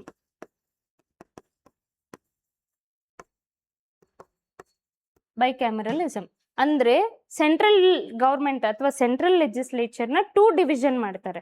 That is this one bicameralism. ಇದು ಫೆಡರಲಿಸಮ್, ಬೈಕ್ಯಾಮರಲಿಸಮ್, ಇದು ಪವರ್ ಶೇರಿಂಗ್, ಇದು ಡಯಾರ್ಕಿ. ನೋಡಿದ್ರ ಒಂದು ಕ್ವೆಶನ್, ನಾನು ಇದು ಪ್ರೀವಿಯಸ್ ಕ್ವೆಶನ್ ಡಿಸ್ಕಸ್ ಮಾಡ್ತಾ ಇದ್ದೀನಿ. ನೋಡಿ, ಒಂದು ಕ್ವೆಶನ್ ಅಲ್ಲಿ ನಿಮ್ಗೆ ಏನೇನು ಕೊಟ್ಟಿದ್ದಾರೆ, ಯಾವ್ಯಾವ ಕಾನ್ಸೆಪ್ಟ್ ಕೊಟ್ಟಿದ್ದಾರೆ, ಒಂದು ಬೈಕ್ಯಾಮರಲಿಸಮ್ ಕೊಟ್ಟವ್ರೆ, ಒಂದು ಫೆಡರಲಿಸಮ್ ಕೊಟ್ಟವ್ರೆ, ಇನ್ನೊಂದು ಡಯಾರ್ಕಿ, ಇನ್ನೊಂದು division of power, I mean separation of power between seats ಅಥವಾ ಪೊಸಿಷನ್ಸ್. ನೋಡ್ದಾ, ಅಂದ್ರೆ ಒಂದು ಕ್ವೆಶನ್ ಅಲ್ಲಿ ನೀವು ಬೈಕ್ಯಾಮರಲಿಸಮ್ ಓದ್ಕೊಂತೀರಾ, ಫೆಡರಲಿಸಮ್ ಓದ್ಕೋತೀರಾ, ಡಯಾರ್ಕಿ ಓದ್ಕೋತೀರಾ, ಅಲಾಂಗ್ ವಿತ್ ದನ್ ಪೊಸಿಷನ್ಸ್ ನ ಓದ್ಕೋತೀರಾ. So this is how you have to solve the question. ಇಲ್ಲಿ ಕಮಿಂಗ್ ಬ್ಯಾಕ್ ಅಗೇನ್, ಇಲ್ಲಿ ಜುರಿಸ್ಟ್ರಿಕ್ಷನ್ ಮಾತಾಡ್ತಾರೆ. ರಿಸರ್ವ್ ಅಂಡರ್ 1919 ಆಕ್ಟ್ ಅಲ್ಲಿ first jurisdiction, second is transferred ಮತ್ತೆ ರಿಸರ್ವ್ ಸಬ್ಜೆಕ್ಟ್ ಅಂತ ನಾವು ನೋಡಿದ್ವಲ್ಲ, ಅದನ್ನ ಏನಂತಾರೆ, ಡಯಾರ್ಕಿ ಅಂತಾರೆ. Third is bicameralism. ಈ ಮೂರನ್ನ ಎಲ್ಲಿ ಹಾಕಿರ್ತಾರೆ ಅಂದ್ರೆ 1919 ಗವರ್ಮೆಂಟ್ ಆಫ್ ಇಂಡಿಯಾ ಆಕ್ಟ್ 1919 ಕೆಳಗಡೆ ಮೆನ್ಷನ್ ಮಾಡಿರ್ತಾರೆ. Okay, don't be confused. Jurisdiction, diarchy, bicameralism ಬಂದ್ರೆ ಈ ಆಕ್ಟ್ ನ ಬ್ಲೈಂಡ್ ಆಗಿ ಹಾಕಿ. ಓಕೆ, ಬೈಕ್ಯಾಮರಲಿಸಮ್ ಇಲ್ಲೇ ಫಸ್ಟ್ ಇಂಟ್ರೊಡ್ಯೂಸ್ ಮಾಡಿದ್ದು, ಡಯಾರ್ಕಿ ರಿಸರ್ವ್ಡ್ ಮತ್ತೆ transferred, reserved and transferred. Next jurisdiction, central ಮಾಡ್ಕೊಳ್ಳಿ, ಪ್ರಾವಿನ್ಸಸ್ ಮಾಡ್ಕೊಳ್ಳಿ ಅಂತ ಹೇಳ್ಬಿಟ್ಟು ಯಾವ ಆಕ್ಟ್ ಅಲ್ಲಿ ಮಾಡ್ತಾರೆ ಅಂದ್ರೆ ಗವರ್ಮೆಂಟ್ ಆಫ್ ಇಂಡಿಯಾ ಆಕ್ಟ್ 1919 ಕೆಳಗಡೆ ಮಾಡ್ತಾರೆ. ಅರ್ಥ ಆಗ್ತಾ ಇದೆ ಅಲ್ವಾ? So you have to study like this please. ಒಂದು ಇದು ಬಂತು ಆ ಎಕ್ಸೈಟ್ಮೆಂಟ್ಗೆ ಹೋಗ್ಬಿಡ್ಬೇಡಿ. Fresher specially I am telling for freshers, because people who are there in this UPSC journey or other competitives journey ಗೊತ್ತಿರುತ್ತೆ ಸಾಲ್ವ್ ಹೆಂಗ್ ಮಾಡಬೇಕು ಅಂತ. At least they will have a mind set. If they don't know, please learn from this video. So ಈ ತರ solve ಮಾಡಬೇಕು. So ನಮ್ಗಿದು ಈ option ಗೊತ್ತಾಯ್ತು, ಆಯ್ತಾ? ಈ ಆಪ್ಷನ್ ಗೊತ್ತಾಯ್ತು. ಮುಂದೆ ಹೋಗ್ಬಿಡ್ತೀವ question. No, your question is still not done. ಈಗ ಈ ಆನ್ಸರ್ ಆದ್ಮೇಲೆ ಈಗ ಇದು ಫಸ್ಟ್ ಕ್ವೆಶನ್ ನ ಡಿಸ್ಕಸ್ ಮಾಡ್ಕೋಬೇಕು. ಓಕೆ, ಕ್ವೆಶನ್ ಏನ ಕೇಳ್ತಾ ಇದೆ, ಗವರ್ಮೆಂಟ್ ಆಫ್ ಇಂಡಿಯಾ ಆಕ್ಟ್, ಅದರಲ್ಲಿ ಪ್ರಾವಿಷನ್ಸ್ ಏನೇನಿದೆ ಅದನ್ನ ನೋಡ್ಕೊಳ್ಳಿ. ಸೆಕೆಂಡು, ಇದ್ರ ರಿಲೇಟೆಡ್ ಆನ್ಸರ್ ಯಾವುದು ಅಂತ ನೋಡ್ಕೋಬೇಕು. ಇದ್ರ ರಿಲೇಟೆಡ್ ಆನ್ಸರ್ ಯಾವುದು, ಜುರಿಸ್ಟ್ರಿಕ್ಷನ್. ಅದು ಮೀನಿಂಗ್ ಏನು ಅಂತ ನೋಡ್ಕೋಬೇಕು, ಅದರದ್ದು ಪ್ರಾವಿಷನ್ಸ್ ಏನು ಬರ್ಕೋಬೇಕು. After that you will be dealing with other option why it is incorrect ಅಂತ. ಇವಾಗ ಕರೆಕ್ಟ್ ಆಪ್ಷನ್ ನಮಗೆ ಗೊತ್ತಾಯ್ತು ಬಿ ಅಂತ ಅಲ್ವಾ. ಎ ಮತ್ತೆ ಸಿ ಯಾಕೆ ತಪ್ಪು ಅನ್ನೋದನ್ನ ನೋಡ್ಕೋಬೇಕು, ಮತ್ತೆ ಇದನ್ನ ಎಲ್ಲಿ ಮೆನ್ಷನ್ ಮಾಡಿದ್ದಾರೆ ಅಂತ ನೋಡ್ಕೋಬೇಕು. ಅರ್ಥ ಆಯ್ತಾ? ಎಲ್ಲಿ ಮೆನ್ಷನ್ ಮಾಡಿದ್ದಾರೆ, ಯಾವ ಚಾರ್ಟರ್ ಆಕ್ಟ್ ಅಲ್ಲಿ. So this is mentioned in powers of secretary of state of India and viceroy. ಯಾವ ಚಾರ್ಟರ್ ಆಕ್ಟ್ ಅಲ್ಲಿ ಮೆನ್ಷನ್ ಮಾಡಿದ್ದಾರೆ ಅಂದ್ರೆ ಇಟ್ ವಾಸ್ ಮೆನ್ಷನ್ಡ್ ಇನ್ 1858 ಅಲ್ಲಿ ಮೆನ್ಷನ್ ಮಾಡಿದ್ದಾರೆ. And that is why this option doesn't belong to this charter act. ಅರ್ಥ ಆಯ್ತಾ? Next, separation of powers between judiciary and legislature. ಇದು ಯಾವ ಚಾರ್ಟರ್ ಆಕ್ಟ್ ಅಲ್ಲೂ ಇಲ್ಲ. ಇದು ಬಂದಿದ್ದು ಪೋಸ್ಟ್ ಇಂಡಿಪೆಂಡೆನ್ಸ್ ಅಂಡರ್ ಆರ್ಟಿಕಲ್ 50 ಕೆಳಗಡೆ. Under article 50 they will separate judiciary from executive, judiciary from legislature, executive ಅಲ್ಲಿ ಸಪರೇಟ್ ಮಾಡ್ತಾರೆ. ಪೋಸ್ಟ್ ಇಂಡಿಪೆಂಡೆನ್ಸ್ ಬರುತ್ತೆ, ಅದಕ್ಕೆ ಈ ಆಪ್ಷನ್ ಸೂಟ್ ಆಗಲ್ಲ ಇದಕ್ಕೆ. ಅರ್ಥ ಆಗ್ತಿದೆ ಅಲ್ವಾ? ಒಂದು ಆಪ್ಷನ್ ಕರೆಕ್ಟ್ ಆಗಿದೆ ಅಂದ್ರೆ ಈ ಎರಡು ಆಪ್ಷನ್ ಮತ್ತೆ ಎ ಮತ್ತೆ ಸಿ ಅನ್ನೋ ಆಪ್ಷನ್ ಯಾಕೆ ತಪ್ಪು, ಮತ್ತೆ ಅದರಲ್ಲಿ ಮೆನ್ಷನ್ ಮಾಡಿರೋ ಆಪ್ಷನ್ಸ್ ಅಲ್ಲಿ ಮೆನ್ಷನ್ ಮಾಡಿದಾರಲ್ಲ, ಇದನ್ನ ಏನ್ ಮೆನ್ಷನ್ ಮಾಡಿದ್ದಾರೆ, ಇದು ಯಾವ ಆಕ್ಟ್ ಬಿಲಾಂಗ್ ಆಗುತ್ತೆ ಅಂತ ನೀವು ತಿಳ್ಕೊಂಡ್ರೆ ಕನ್ಫ್ಯೂಷನ್ ಇರಲ್ಲ. You will get more clarity if you solve the questions like this. ಅರ್ಥ ಆಯ್ತಲ್ವಾ? Okay, will move on to the next question. Okay, next question, what does it say? Next question, first question ಓದ್ತೀನಿ. Distribution of powers between the centre and states in the Indian Constitution is based on the schemes provided in. Question ಏನು ಅರ್ಥ ಆಗಲ್ಲ. ಇದು ಹಿಂಗ್ ಓದಿದ್ರೆ question ಏನು ಅರ್ಥ ಆಗಲ್ಲ. ಸೊ ಕ್ವೆಶನ್ ಹೆಂಗ್ ಓದ್ಕೋಬೇಕು ಅಂದ್ರೆ, ಡಿಸ್ಟ್ರಿಬ್ಯೂಷನ್ ಆಫ್ ಪವರ್ಸ್ ಇದೆ, ಸೆಂಟರ್ ಮತ್ತೆ state. Distribution of power centre and state. Indian constitution ಅಲ್ಲಿ ಇವಾಗ ನೋಡ್ತೀವಲ್ಲ, ಯೂನಿಯನ್ ಲಿಸ್ಟ್ 1, ಯೂನಿಯನ್ ಲಿಸ್ಟ್ 2 ಅಂತ ನಾವು ನೋಡ್ತೀವಲ್ವಾ, ಅದನ್ನ ಡಿಸ್ಟ್ರಿಬ್ಯೂಷನ್ ಆಫ್ ಪವರ್ಸ್ ಅಂತ ಕರೀತಾರೆ. Between centre and state Indian constitution ಅಲ್ಲಿ ಅದನ್ನ ಯಾವ ಸ್ಕೀಮ್ ಕೆಳಗಡೆ ನಾವು ಅಡಾಪ್ಟ್ ಮಾಡ್ಕೊಂಡಿದೀವಿ, ಯಾವ ಸ್ಕೀಮ್ ಕೆಳಗಡೆ ನಾವು ತಗೊಂಡಿದೀವಿ ಅನ್ನೋದು ಕ್ವೆಶನ್ ಇದು. Okay, C the question is so tricky, we might be getting confused. ಅಂದ್ರೆ distribution of powers between center and state in Indian constitution is based on scheme provided in. ಅರ್ಥನೇ ಆಗಲ್ಲ. So you have to divide the question. Distribution of powers between center and state and Indian constitution is based on ಈ 4 option ಅಲ್ಲಿ ಯಾವ್ದು ಅನ್ನೋದು question. ಅರ್ಥ ಆಗ್ತಿದೆ ಅಲ್ವಾ? So ಇವಾಗ ಜನರಲ್ ಆಗಿ ಏನ್ ಮಾಡ್ತೀವಿ ನಾವು ಪ್ರೀವಿಯಸ್ ಸ್ಲೈಡ್ ನೋಡ್ಬಿಟ್ಟು ನಾವೇನ್ ಮಾಡ್ತೀವಿ, ಗೌರ್ಮೆಂಟ್ ಆಫ್ ಇಂಡಿಯಾ ಆಕ್ಟ್ ಅಲ್ವಾ, ನಾನು ಪಕ್ಕದಲ್ಲೇ ಈ ಸ್ಲೈಡ್ಸ್ನ ಏನಕ್ಕೆ ಇಟ್ಟೆ ಅಂದರೆ, ಇವಾಗ ನಾವು usually there is government of India act, ನಾವು ಇದನ್ನ ಇಲ್ಲಿ jurisdiction of central and provinces ಓದ್ಕೊಂಡಿದ್ವಲ್ಲ, ಅದೇ ಆಪ್ಷನ್ ಕರೆಕ್ಟು ಅಂತ ನಾವೇನು ಮಾಡ್ತೀವಿ, want to give claim for reform 1919 ಅಂತ ಹಾಕ್ತೀವಿ ಅಲ್ವಾ? ಕರೆಕ್ಟಾ? This is most thing that we do. ಅಂದರೆ ಡಿಸ್ಟ್ರಿಬ್ಯೂಷನ್ ಆಫ್ ಪವರ್ಸ್ ಅಂತ ಹಂಗೆ ಹಾಕ್ಬಿಡ್ತೀವಿ. That is totally wrong. See ಏನು ಕೇಳಿದ್ದಾರೆ ಕ್ವೆಶನ್ ಇರೋದು, ಈ distribution of powers between centre and state ಅಂತ ನಾವು ತಗೊಂಡಿದ್ವಿ ಅಲ್ಲ, ಅದನ್ನ ಎಲ್ಲಿಂದ ಬಾರೋ ಮಾಡ್ಕೊಂಡಿದೀವಿ ಅಂತ. ಓಕೆ, ಫಸ್ಟ್ ಆಪ್ಷನ್ ನೋಡೋದಾದ್ರೆ ಮಿಂಟೋ ಮಾರ್ಲೆ ರಿಫಾರ್ಮ್ 1909. ಯೂಶಲ್ ಆಗಿ ಈ ಕ್ವಶನ್ ಓದ್ತಿರ್ಬೇಕಾದ್ರೆ ಇಂಡಿಯನ್ ಕಾನ್ಸ್ಟಿಟ್ಯೂಷನ್ ಅಂತ ಮೆನ್ಷನ್ ಆಗಿದೆ ಅಲ್ವಾ? ಇಂಡಿಯನ್ ಕಾನ್ಸ್ಟಿಟ್ಯೂಷನ್ ಮೆನ್ಷನ್ ಆಗಿದೆ ಅಂತ ಹೇಳಿದ್ರೆ ನಮಗೆ psychologically what we will think, after independence ಅಲ್ವಾ? ಆಫ್ಟರ್ ಇಂಡಿಪೆಂಡೆನ್ಸ್ ಅಂತ ಬಂದ್ಬಿಡುತ್ತೆ. So there are chances, psychological there are chances we might end up having this option. ಯಾಕೆ ಅಂದ್ರೆ ನಾವು ಇಂಡಿಯನ್ ಕಾನ್ಸ್ಟಿಟ್ಯೂಷನ್ ಮೆನ್ಷನ್ ಮಾಡಿದಾರಲ್ಲ, ಇಂಡಿಯನ್ ಕಾನ್ಸ್ಟಿಟ್ಯೂಷನ್ ಮೆನ್ಷನ್ ಮಾಡಿದ್ದಾರೆ ಅಂದ್ರೆ ಅದು ಪೋಸ್ಟ್ ಇಂಡಿಪೆಂಡೆನ್ಸ್ ಬರುತ್ತೆ, ಇಂಡಿಪೆಂಡೆನ್ಸ್ ಅಲ್ಲಿ ಬರುತ್ತೆ. ಯಾಕೆಂದ್ರೆ ಬಿಫೋರು ಇಂಡಿಯನ್ ಕಾನ್ಸ್ಟಿಟ್ಯೂಷನ್ ಮೆನ್ಷನ್ ಮಾಡಿಲ್ಲ ಅನ್ನೋದನ್ನ ನಾವು ಏಕ್ದಮ್ ನಾವೇನ್ ಮಾಡ್ತೀವಿ, ಆಪ್ಷನ್ ಡಿ ಅಂತ ಮಾರ್ಕ್ ಮಾಡ್ತೀವಿ. ಆಕ್ಚುಲಿ ಅದು ತಪ್ಪು. ನಾವು I will say how you have to solve ಅಂತ. ನೋಡಿ ಹೆಂಗ್ ಸಾಲ್ವ್ ಮಾಡಬೇಕು ಅಂತ ಹೇಳಿದ್ರೆ, 1909. ಸಿ ಫಾರ್ ದಿಸ್ ಕ್ವೆಶನ್ ನಿಮಗೆ ಪಾಲಿಟಿ ನಾಲೆಡ್ಜ್ ಇರಲೇಬೇಕು, ಇಲ್ಲ ಅಂದ್ರೆ ಗೊತ್ತಾಗಲ್ಲ. You will end up having this option as a correct. Polity knowledge ಮತ್ತೆ ಈ ಚಾರ್ಟರ್ ಆಕ್ಟ್ಸ್ ನಾಲೆಡ್ಜ್ ಇದ್ರೆ ಈ ತರ ಕ್ವೆಶನ್ ಸಾಲ್ವ್ ಮಾಡಬೇಕು. ಓಕೆ, ನಾನು ಲಾಸ್ಟ್ ಕ್ವೆಶನ್ಸ್ ನಾನು ಡಿಸ್ಕಸ್ ಮಾಡ್ಬೇಕಾದ್ರೆ without polity knowledge I discussed. There are some questions where you can solve the questions without polity knowledge, ಅಥವಾ ಪ್ರೀವಿಯಸ್ ಆಗಿ ಓದದೇ ಇದ್ರೂ ಸಾಲ್ವ್ ಮಾಡ್ಬೋದು. ಬಟ್ ಕೆಲವೊಂದು ಕ್ವೆಶನ್ಸ್ ಈ ತರ ಏನ್ ಕೊಟ್ಬಿಡ್ತಾರೆ ಅಲ್ವಾ, ಇದಕ್ಕೆ ನಾಲೆಡ್ಜ್ ಓದಿರ್ಬೇಕು. Okay, what they are saying, first Minto Morley reform 1919, 1919, 1909, 1919, 1935, 1947. They have given this one. ಆಯ್ತಾ? ಡಿಸ್ಟ್ರಿಬ್ಯೂಷನ್ ಆಫ್ ಪವರ್ ಎಲ್ಲಿಂದ ಸ್ಟಾರ್ಟ್ ಆಗುತ್ತೆ? ಡಿಸ್ಟ್ರಿಬ್ಯೂಷನ್ ಆಫ್ ಪವರ್ಸ್ 1919 ಇಂದ ಸ್ಟಾರ್ಟ್ ಆಗುತ್ತೆ.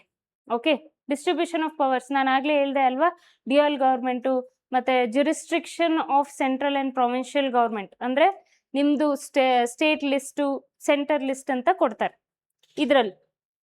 ಓಕೆ, 1935 ಅಲ್ಲಿ ಇಲ್ಲಿ ಬಿಗಿನ್ ಆಗುತ್ತೆ ಏನಂದ್ರೆ ಸಪ್ರೇಟ್ ಮಾಡಕ್ಕೆ, ಸೆಂಟರ್ಗೆ ಮತ್ತೆ ಸ್ಟೇಟ್ಗೆ ಬಿಗಿನ್ ಆಗೋದು ಯಾವ ಚಾರ್ಟರ್ ಆಕ್ಟ್ ಅಲ್ಲಿ ಅಂದ್ರೆ 1919 ಅಲ್ಲಿ ಬಿಗಿನ್ ಆಗುತ್ತೆ. 1935 ಅಲ್ಲಿ ಕ್ಲಿಯರ್ ಕಟ್ ಬೌಂಡ್ರೀಸ್ ಅಂದ್ರೆ, ಅಂಡ್ ಆಲ್ಸೋ ಮೇಕ್ ಶೋರ್ ಇಲ್ಲಿ ಯೂನಿಯನ್ ಅಂಡ್ ಪ್ರಾವಿನ್ಷಿಯಲ್ ಅಂದ್ರೆ ಸೆಂಟ್ರಲ್ ಮತ್ತೆ ಪ್ರಾವಿನ್ಷಿಯಲ್ ಲಿಸ್ಟ್ ಮಾತ್ರನೇ ಮೆನ್ಷನ್ ಆಗಿರುತ್ತೆ.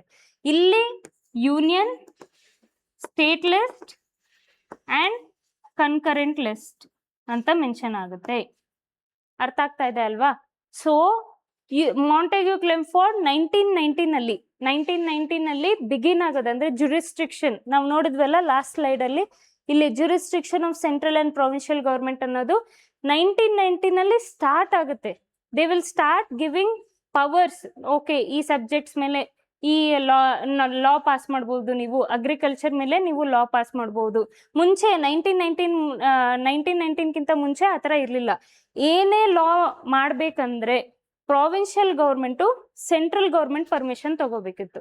ಒಂದು ಸಣ್ಣ ಲಾ ಪಾಸ್ ಮಾಡಬೇಕು ಅಂತ ಹೇಳಿದ್ರೆ, ಮುನಿಸಿಪಲ್ ಟ್ಯಾಕ್ಸ್ ಪಾಸ್ ಮಾಡಬೇಕು ಅಂತ ಹೇಳಿದ್ರೆ ಸೆಂಟ್ರಲ್ ಗೌರ್ಮೆಂಟ್ದು ಪರ್ಮಿಷನ್, ವೈಸ್ರಾಯ್ ಪರ್ಮಿಷನ್ ಇರಬೇಕಿತ್ತು. ಬಟ್ ನಾವು ವಾಟ್ ಹ್ಯಾಪನ್ಸ್, ಇಲ್ಲಿಂದ 1919ನಲ್ಲಿ ಏನಾಗುತ್ತೆ, 1919ನಲ್ಲಿ ಸೆಂಟ್ರಲ್ ಗೌರ್ಮೆಂಟ್ ವಿಲ್ ಸೇ, ನಾವು ನಿಮಗೆ ಕೊಡ್ತೀವಿ ಅಲ್ವಾ, ನಿಮಗೆ ಸಬ್ಜೆಕ್ಟ್ಸ್ ಕೊಡೋದ್ರ ಮೇಲೆ ನಿಮಗೆ ಅಥಾರಿಟಿ ಇರುತ್ತೆ ಲಾ ಪಾಸ್ ಮಾಡೋಕ್ಕೆ, ಲಾ ಫ್ರೇಮ್ ಮಾಡೋಕ್ಕೆ. ಇನ್ ಕೇಸ್ ಆ ಲಾ ಮತ್ತೆ ಲಾ ಮೇಲೆ ನೀವು ಏನನ್ನ ಮಾಡ್ತಿದ್ದೀರಾ ಅದ್ರ ಮೇಲೆ ಡಿಸ್ಪ್ಯೂಟ್ಸ್ ಬಂದ್ರೆ ನಾವು ಇಂಟರ್ಫಿಯರ್ ಆಗ್ತೀವಿ ಅಂತ ಇದರಲ್ಲಿ ಕೊಡ್ತಾರೆ. So it will start, jurisdiction ಅನ್ನೋದು ಇಲ್ಲಿ ಸ್ಟಾರ್ಟ್ ಆಗುತ್ತೆ. 1935 ಬರೋದ್ರೊಳಗಡೆ ದೇ ವಿಲ್ ಸಪ್ರೇಟ್ ಎವ್ರಿಥಿಂಗ್ ಅಂದ್ರೆ union, state, concurrent clear cut ಆಗಿ ಅವ್ರು ಏನ್ ಮಾಡ್ತಾರೆ, ಡಿವಿಷನ್ಸ್ ಮಾಡಿ ಕೊಡ್ತಾರೆ. 1935 ಅಲ್ಲಿ ನಾವೇನ್ ಮಾಡ್ತೀವಿ, distribution of power between centre and state ನ ತಗೊಂಡ್ ಬರ್ತೀವಿ. ಒನ್ ಮೋರ್ ಥಿಂಗ್, ಇಲ್ಲೇನಾಗಿದೆ, ಜ್ಯೂರಿಸ್ಡಿಕ್ಷನ್ ಆಫ್ ಸೆಂಟ್ರಲ್ ಪ್ರಾವಿನ್ಸಸ್ ಅಂತ ಕೊಟ್ಟಿದ್ದಾರೆ. Okay, please note down, here they have mention provinces, ಇಲ್ಲೇನ್ ಮೆನ್ಷನ್ ಮಾಡಿದ್ದಾರೆ, states. This is where you have to be very alert. ಯಾಕೆ ನಿಮ್ಗೆ ಈ ತರ ಕ್ವಶನ್ಸ್ ಫ್ರೇಮ್ ಮಾಡಿ ಕೊಡ್ತಾರೆ ಅಂದ್ರೆ, ನಿಮಗೆ ಈ ಎಕ್ಸಾಮ್ ಕುತ್ಕೊಂಡಿರ್ತೀರಲ್ವಾ, ಆ ಟೈಮಲ್ಲಿ ನೀವು ಆಫೀಸರ್ಸ್ ತರ ಥಿಂಕ್ ಮಾಡಬೇಕು. ಗ್ರೌಂಡ್ ಲೆವೆಲ್ ಹೋಗಿ ನಾವು ಆಮೇಲೆ ಆಫೀಸರ್ಸ್ ಆಗಿ ಥಿಂಕ್ ಮಾಡ್ತೀವಿ ಅಲ್ಲ. ಕ್ವೆಶನ್ ಪೇಪರ್ ಅಲ್ಲೇ ಕೂಡ ಕ್ವೆಶನ್ ಸಾಲ್ವ್ ಮಾಡ್ಬೇಕಾದ್ರೂ ಕೂಡ ನೀವು ಬ್ಯೂರೋಕ್ರೆಟಿಕ್ ಮೈಂಡ್ ಸೆಟ್ ಅಲ್ಲಿ ಥಿಂಕ್ ಮಾಡಬೇಕು. ಇಲ್ಲಿ ಲಾಸ್ಟ್ ಕ್ವೆಶನ್ ಅಲ್ಲಿ ಏನ್ ಕೊಟ್ಟಿದ್ದಾರೆ, ಜ್ಯೂರಿಸ್ಡಿಕ್ಷನ್ ಆಫ್ ಸೆಂಟ್ರಲ್ ಮತ್ತೆ ಪ್ರಾವಿನ್ಸಸ್ ಅಂತ ಕೊಟ್ಟಿದ್ದಾರೆ. ಇಲ್ಲಿ ಸೆಂಟರ್ ಅಂಡ್ ಸ್ಟೇಟ್ ಕೊಟ್ಟಿದ್ದಾರೆ. There is so much of difference.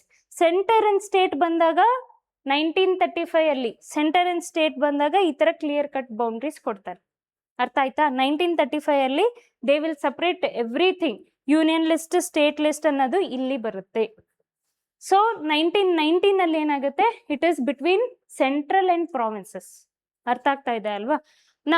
ನಾವು ವಿ ಗಾಟ್ ದ ಆನ್ಸರ್. ಈ ಏನ್ answer? Option, actually it is option C. Option C is the right answer. Okay, option C ಅಲ್ಲಿ right answer ಆಗಿರುತ್ತೆ. So ನಾವು ಇದನ್ನ ಹೆಂಗೆ discuss, ಇವಾಗ ಇಲ್ಲಿ ನಿಮ್ದು ಎಲ್ಲ ಆಗೋಯ್ತು, ನನ್ಗೆ ಆನ್ಸರ್ ಸಿಕ್ತು, ನೆಕ್ಸ್ಟ್ ಕ್ವೆಶನ್ ಅಲ್ಲ, ಇನ್ನೂ ಕ್ವೆಶನ್ ನಿಮ್ದು ಮುಗ್ದಿಲ್ಲ.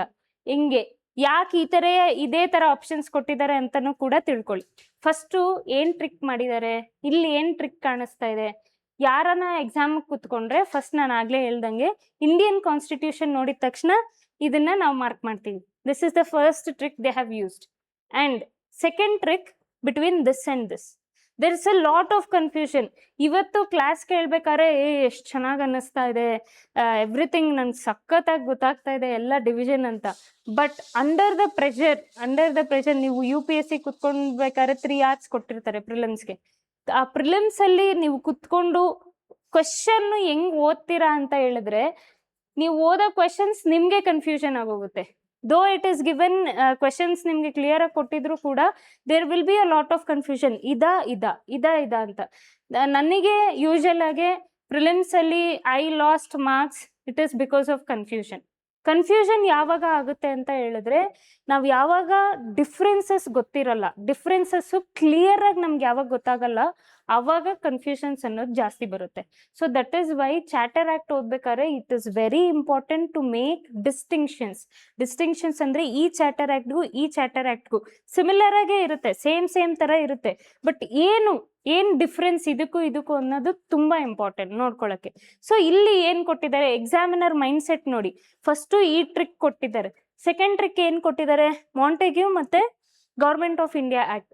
ಇದರಲ್ಲಿ ನೀವೇನನ್ ಪಾಲಿಟಿ ಓದಿ ಚಾರ್ಟರ್ ಆಕ್ಟ್ ಗೊತ್ತಿದ್ರೆ ಇದರಲ್ಲಿ ಕನ್ಫ್ಯೂಷನ್ ಆಗ್ಬೋದು, ಅಥವಾ ಬಿಕಾಸ್ ಇಲ್ಲೂ ಕೂಡ ಸೆಂಟರ್ ಅಂಡ್ ಪ್ರಾವಿನ್ಸಸ್ ಮಾತಾಡ್ತಿದ್ದಾರೆ, ಇಲ್ಲೂ ಕೂಡ centre and provinces states division ಬಗ್ಗೆ ಮಾತಾಡ್ತಾರೆ.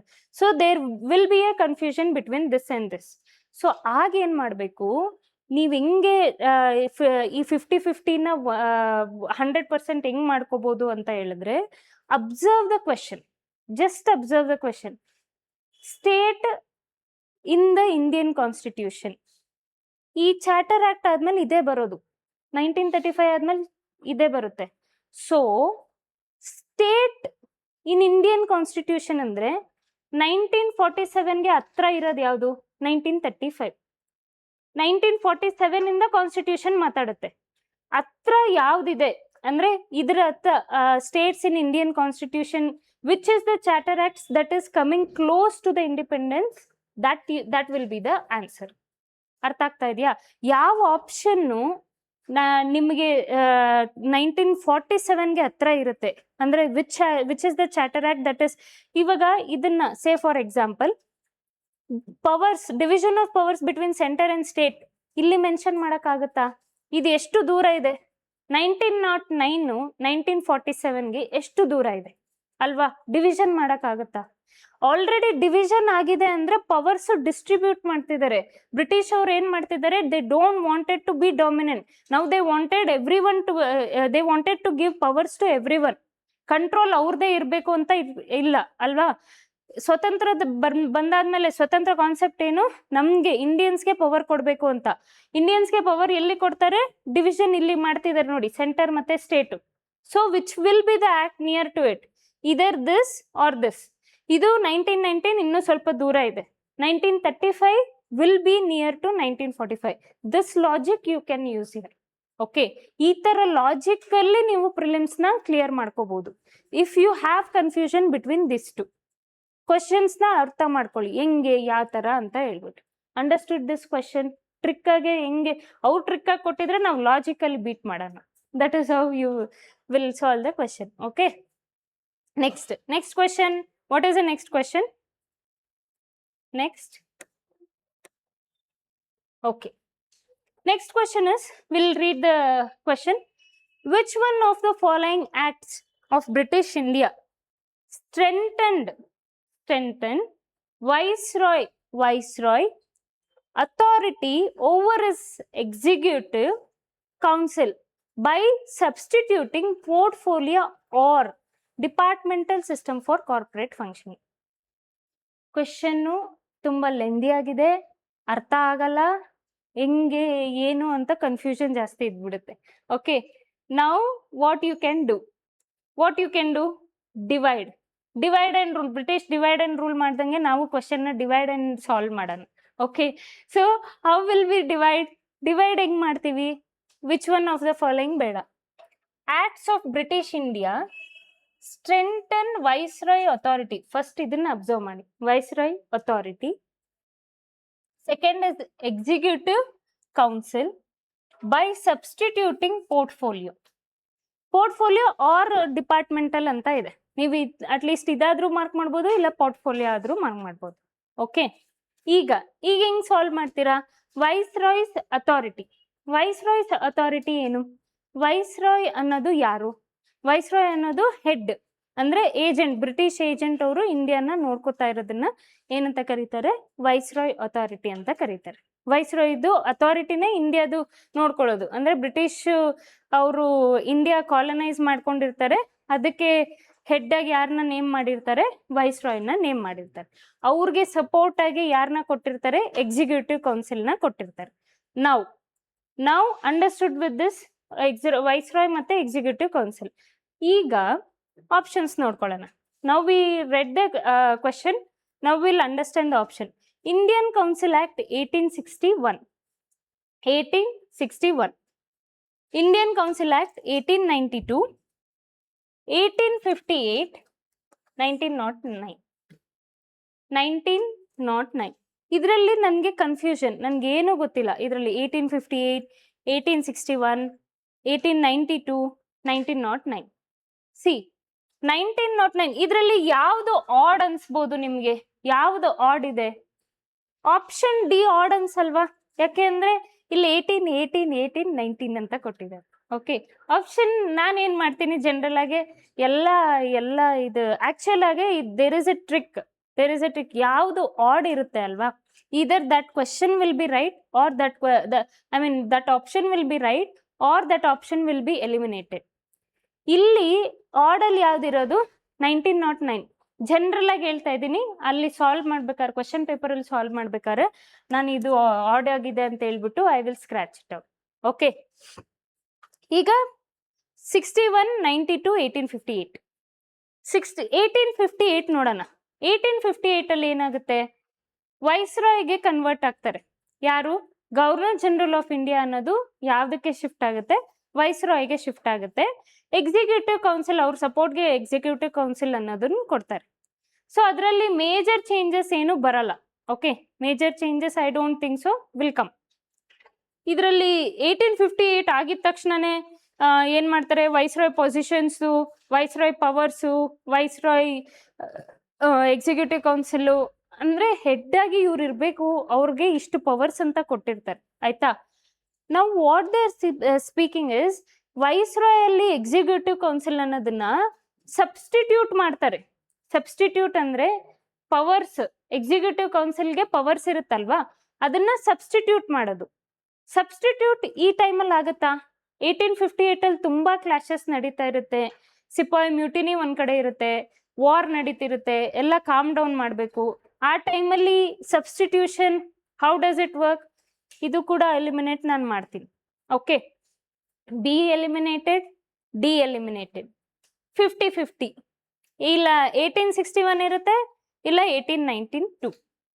ಸೊ 1861, 1892ನ ಹೆಂಗ್ ಸಾಲ್ವ್ ಮಾಡ್ತೀನಿ? ಸೊ ಇದಕ್ಕೆ ಸ್ವಲ್ಪ ನಾಲೆಡ್ಜ್ ಇರಬೇಕು, ಪಾಲಿಟಿ ಚಾರ್ಟರ್ ಆಕ್ಟ್ಸ್ ನೆನಪಿರ್ಬೇಕು. Okay, only then you can solve. ಇಲ್ಲ ಅಂದ್ರೂ ಕೂಡ ಹೆಂಗ್ ಸಾಲ್ವ್ ಮಾಡ್ಬೋದು ಅಂದ್ರೆ 61 ಇಲ್ಲಿ ಪೋರ್ಟ್ಫೋಲಿಯೋ ಅಂತ ಇದೆ. ಓಕೆ, ಇಲ್ಲಿ 1892. 61 ಅಲ್ಲಿ ಏನಾಗುತ್ತೆ ಅಂತ ಹೇಳಿದ್ರೆ ಲಾರ್ಡ್ ಕ್ಯಾನಿಂಗ್ ಅನ್ನೋರು ಬರ್ತಾರೆ. Lord canning. ಓಕೆ, 51, 61, 58, 61. ಈ 58 ಆದ್ಮೇಲೆ ಲಾರ್ಡ್ ಕ್ಯಾನಿಂಗ್ ವೈಸ್ರಾಯ್ಗೆ ಬರ್ತಾರೆ. 61 ಒಳಗಡೆ 61 ಆಗ್ತಾ 1861 ಆಗ್ತಾ ಬ್ರಿಟಿಷ್ದು power in India will expand ಅಂತ ಹೇಳಿದ್ರೆ ಬ್ರಿಟಿಷ್ದು ಟೆರಿಟರಿ ಜಾಸ್ತಿ ಆಗಕ್ಕೆ ಶುರು ಆಗುತ್ತೆ. ಓಕೆ, ಜಾಸ್ತಿ ಆಗಕ್ಕೆ ಶುರು ಆದಾಗ, ಬ್ರಿಟಿಷ್ದು ಟೆರಿಟರಿ ಜಾಸ್ತಿ ಆಗಕ್ಕೆ ಶುರು ಆದಾಗ ಎಕ್ಸಿಕ್ಯೂಟಿವ್ಗೆ ಡಿಫ್ರೆಂಟ್ ಡಿಪಾರ್ಟ್ಮೆಂಟ್ ಬೇಕಾಗುತ್ತೆ. ಓಕೆ, ಡಿಫ್ರೆಂಟ್ ಡಿಪಾರ್ಟ್ಮೆಂಟ್ ಅಂದ್ರೆ ಪೊಲೀಸ್ ಡಿಪಾರ್ಟ್ಮೆಂಟ್ ಅಥವಾ ರೆವೆನ್ಯೂ ಡಿಪಾರ್ಟ್ಮೆಂಟ್ಸ್ ಆಗಲಿ, ಎಕ್ಸ್ಟರ್ನಲ್ ಅಫೇರ್ಸ್ ಡಿಪಾರ್ಟ್ಮೆಂಟ್ಸ್ ಆಗಲಿ, ಎಲ್ಲರೂ ಎಕ್ಸಿಕ್ಯೂಟಿವ್ ಎಲ್ಲ ಡಿಪಾರ್ಟ್ಮೆಂಟ್ಸು ನೋಡ್ಕೊತಾ ಇದ್ದಿದ್ದು ಯಾರು? ಇಲ್ಲಿವರೆಗೂ ಎಕ್ಸಿಕ್ಯೂಟಿವೇ ನೋಡ್ಕೊಂತಿರ್ತಾರೆ 1858 ಅಲ್ಲೂ ಕೂಡ. ಸೊ ಯಾವಾಗ ಬ್ರಿಟಿಷ್ ಅವ್ರದ್ದು ಟೆರಿಟರಿ ಎಕ್ಸ್ಪ್ಯಾಂಡ್ ಆಗುತ್ತೆ ಆಫ್ಟರ್ 1858. ಯಾಕೆ ಆಫ್ಟರ್ 1858 ಅಂದ್ರೆ ಸಿಪಾಯಿ ಮ್ಯೂಟಿನಿ ನಡೆಯುತ್ತೆ. After that there will be so much of rules.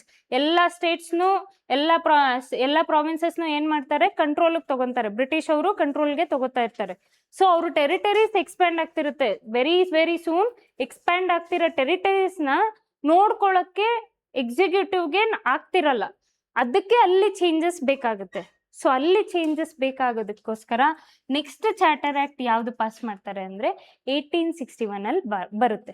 Lord canning ಅನ್ನೋರು ಏನ್ ಮಾಡ್ತಾರೆ, ವೈಸ್ರಾಯ್ ಅವ್ರ ಹತ್ರ ಇರೋ ಎಕ್ಸಿಕ್ಯೂಟಿವ್ ಕೌನ್ಸಿಲ್ನ ಸಬ್ಸ್ಟಿಟ್ಯೂಟ್ ಯಾವ್ದ್ರಲ್ಲಿ ಮಾಡ್ತಾರೆ ಅಂದ್ರೆ ಪೋರ್ಟ್ಫೋಲಿಯೋದಲ್ಲಿ ಮಾಡ್ತಾರೆ. ಪೋರ್ಟ್ಫೋಲಿಯೋ ಏನಂದ್ರೆ ಡಿಫ್ರೆಂಟ್ ಡಿಪಾರ್ಟ್ಮೆಂಟ್ಸ್ ಎಲ್ಲ ಅವ್ರಿರೋ ಎಕ್ಸಿಕ್ಯೂಟಿವ್ ಕೌನ್ಸಿಲ್ಗೆ ಇಲ್ಲಿವರೆಗೂ ಹೆಂಗ್ ನಡೀತಾ ಇತ್ತು ಅಂದ್ರೆ 1861 ಮುಂಚೆ ಹೆಂಗ್ ನಡೀತಿತ್ತು ಅಂತ ಹೇಳಿದ್ರೆ ಎಲ್ಲಾನು ಅಗ್ರಿಕಲ್ಚರ್ ಆಗ್ಲಿ, ರೆವೆನ್ಯೂ ಆಗ್ಲಿ, ಒಂದು ಸಣ್ಣ ಲಾ ಪಾಸ್ ಮಾಡ್ಬೇಕಂದ್ರು ಎಲ್ಲ ಎಕ್ಸಿಕ್ಯೂಟಿವ್ಸು ಬಂದು ಕುತ್ಕೊಂಡು ಡಿಸ್ಕಷನ್ ಮಾಡಿ ವೋಟ್ ಮಾಡ್ಬೇಕಿತ್ತು.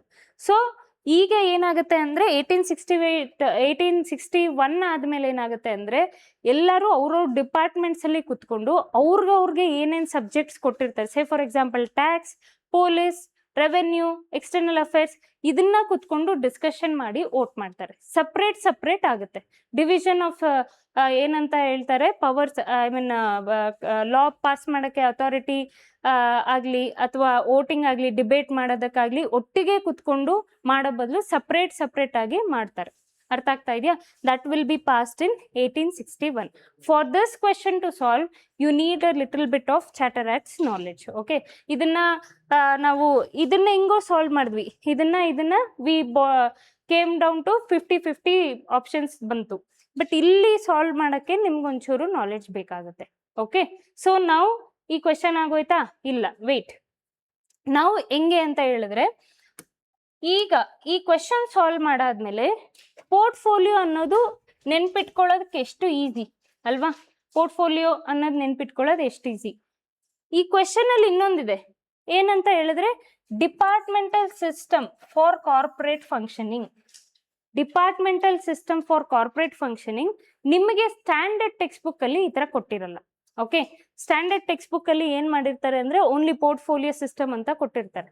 ನಾವೇನ್ ಮಾಡ್ತೀವಿ, most of the people in depth knowledge ನಮಗ್ ಬೇಡ, ಅಷ್ಟೊಂದು ಸ್ಟ್ರೆಸ್ ಆಗಿದೆ ಆಲ್ರೆಡಿ, ನಾವು ಪೋರ್ಟ್ಫೋಲಿಯೋ ಮಾತ್ರನೇ ಓದ್ಕೊಂಡು ಹೋಗ್ತೀವಿ ಅಂತ ಏನ್ ಮಾಡ್ತೀವಿ, ಪೋರ್ಟ್ಫೋಲಿಯೋ ಸಿಸ್ಟಮ್ ಮಾತ್ರ ಓದ್ಕೊಂಡು ಹೋಗ್ತೀವಿ. Through this question you have to know, ಇದನ್ನ ನೋಟ್ ಡೌನ್ ಮಾಡ್ಕೋಬೇಕು. ಯಾವುದು? Departmental system for corporate functioning. Tomorrow they might ask a question. ಏನ್ ಕ್ವೆಶನ್ ಕೇಳ್ಬೋದು?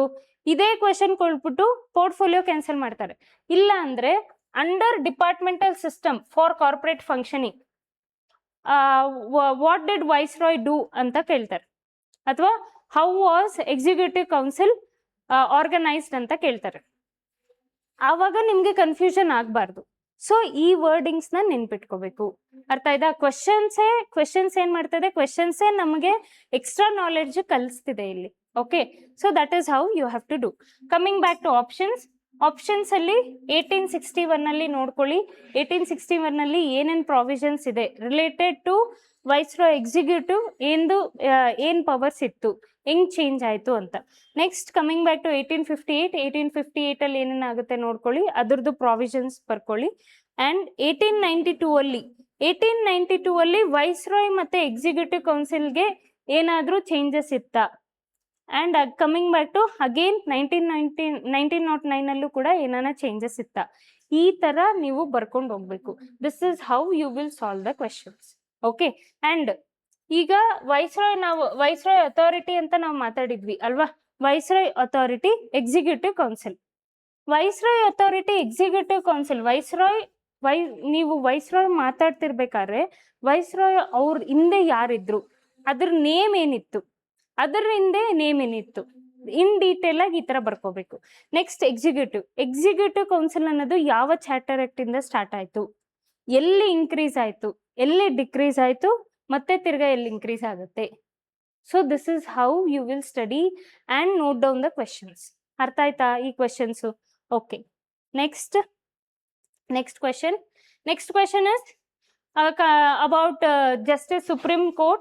So I'll read the question. Which among the following acts provided for the establishment of Supreme Court of Justice at Calcutta for Europe's, their employee and citizens of India? ಇಲ್ಲಿ twist ಏನ್ ಕೊಟ್ಟಿದ್ದಾರೆ ನೋಡಿ, ಎಷ್ಟು ಚೆನ್ನಾಗಿ frame ಮಾಡಿ ಕೊಟ್ಟಿದ್ದಾರೆ questions. Supreme court Calcutta, ಆಯ್ತಾ? General ಆಗಿರೋ ಆಸ್ಪಿರೆಂಟ್ಸ್, ಇನ್ ಡೀಟೇಲ್ ಆಗಿ ಏನೋ ಅಟೆಂಪ್ಟ್ ಕೊಡೋಣ ಅಂತ ಹೇಳ್ಬಿಟ್ಟು ಕೊಡೋ ಆಸ್ಪಿರೆಂಟ್ಸ್ಗೆ ಇದು ಕನ್ಫ್ಯೂಷನ್ ಆಗ್ಬೋದು. ಯಾಕೆ ಅಂತ ಹೇಳಿದ್ರೆ ಅವ್ರು ಏನ್ ಕೊಟ್ಟಿದ್ದಾರೆ, ಕನ್ಫ್ಯೂಷನ್ ಆಗ್ಲಿ ಅಂತಾನೆ Europeans, their employees, citizen of India, supreme court at Calcutta.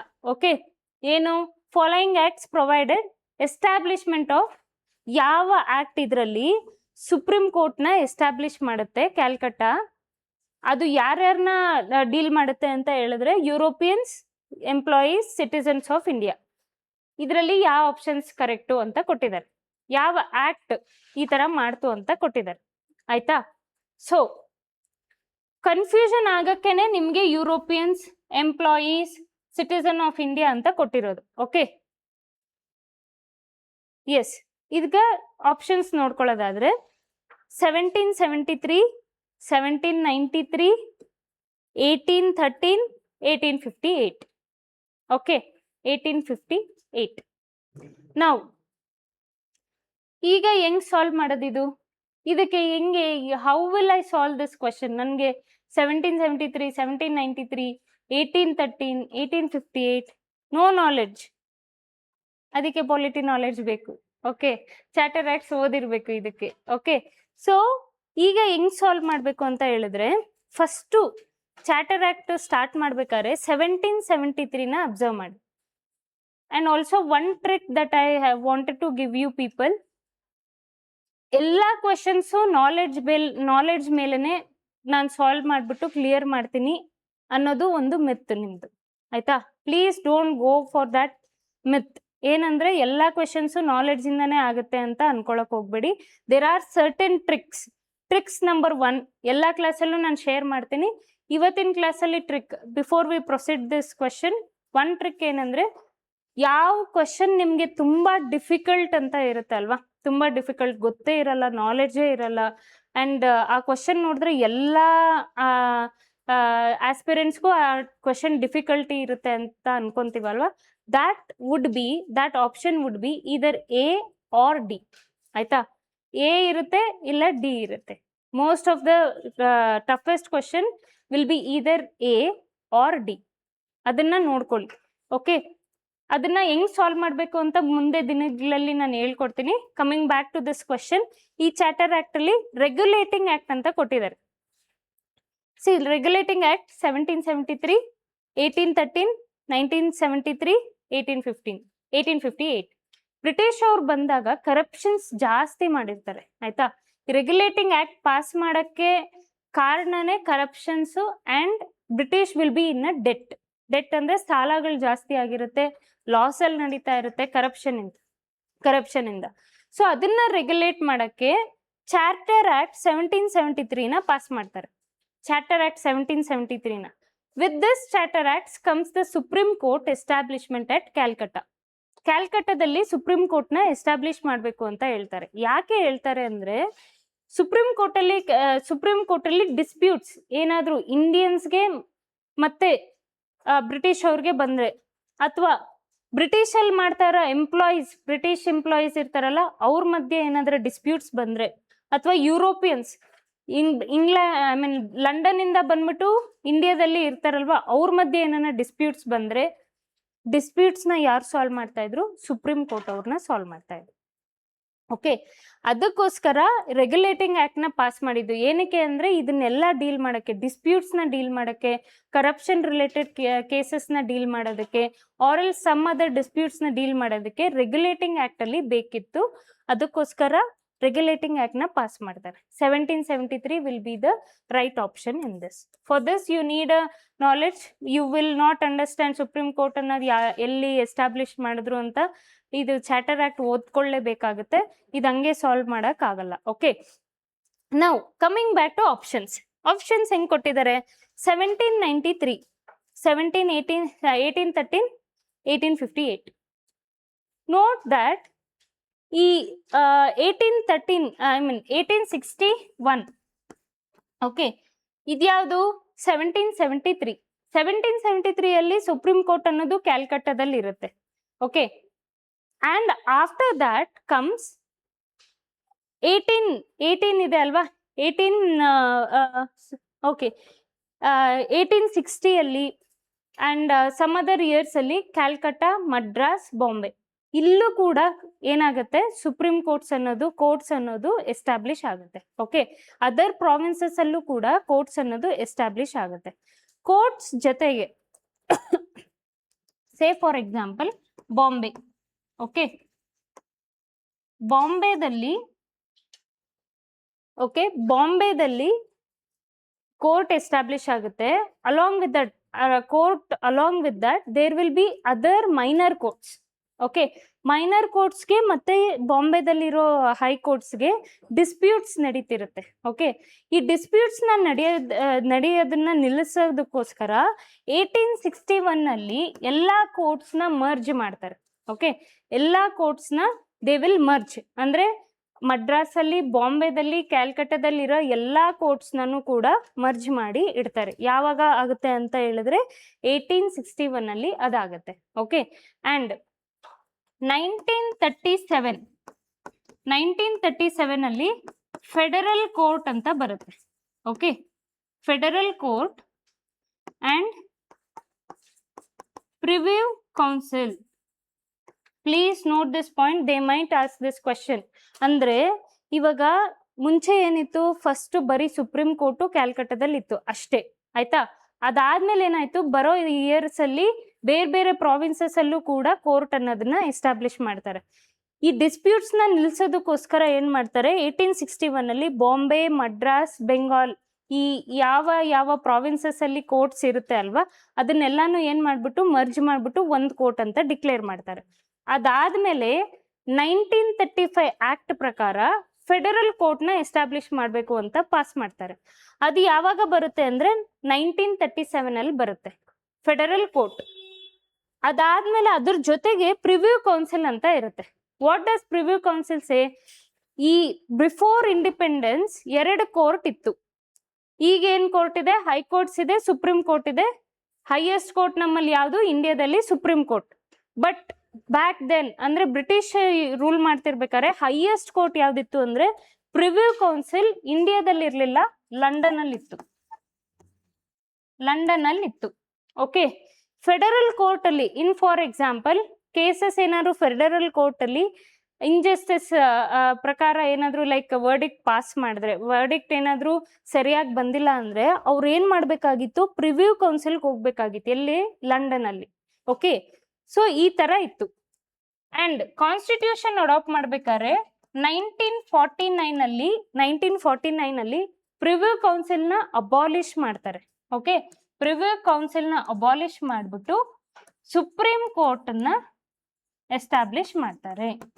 1950 supreme court ನ ಎಸ್ಟಾಬ್ಲಿಷ್ ಮಾಡ್ತಾರೆ. ನಾನು ಏನಕ್ಕೆ ಇದನ್ನ ಮಾತಾಡಿದೆ ಅಂತ ಹೇಳಿದ್ರೆ, if you are solving this question, this is how you have to know. ನಾವಿಲ್ಲಿ ಕ್ವೆಶನ್ ಏನು ಓದಿದ್ವಿ? Supreme court of justice Calcutta, ಇಷ್ಟೇ ಓದಿದ್ ನಾವು ಕ್ವೆಶನ್ ಅಲ್ಲಿ.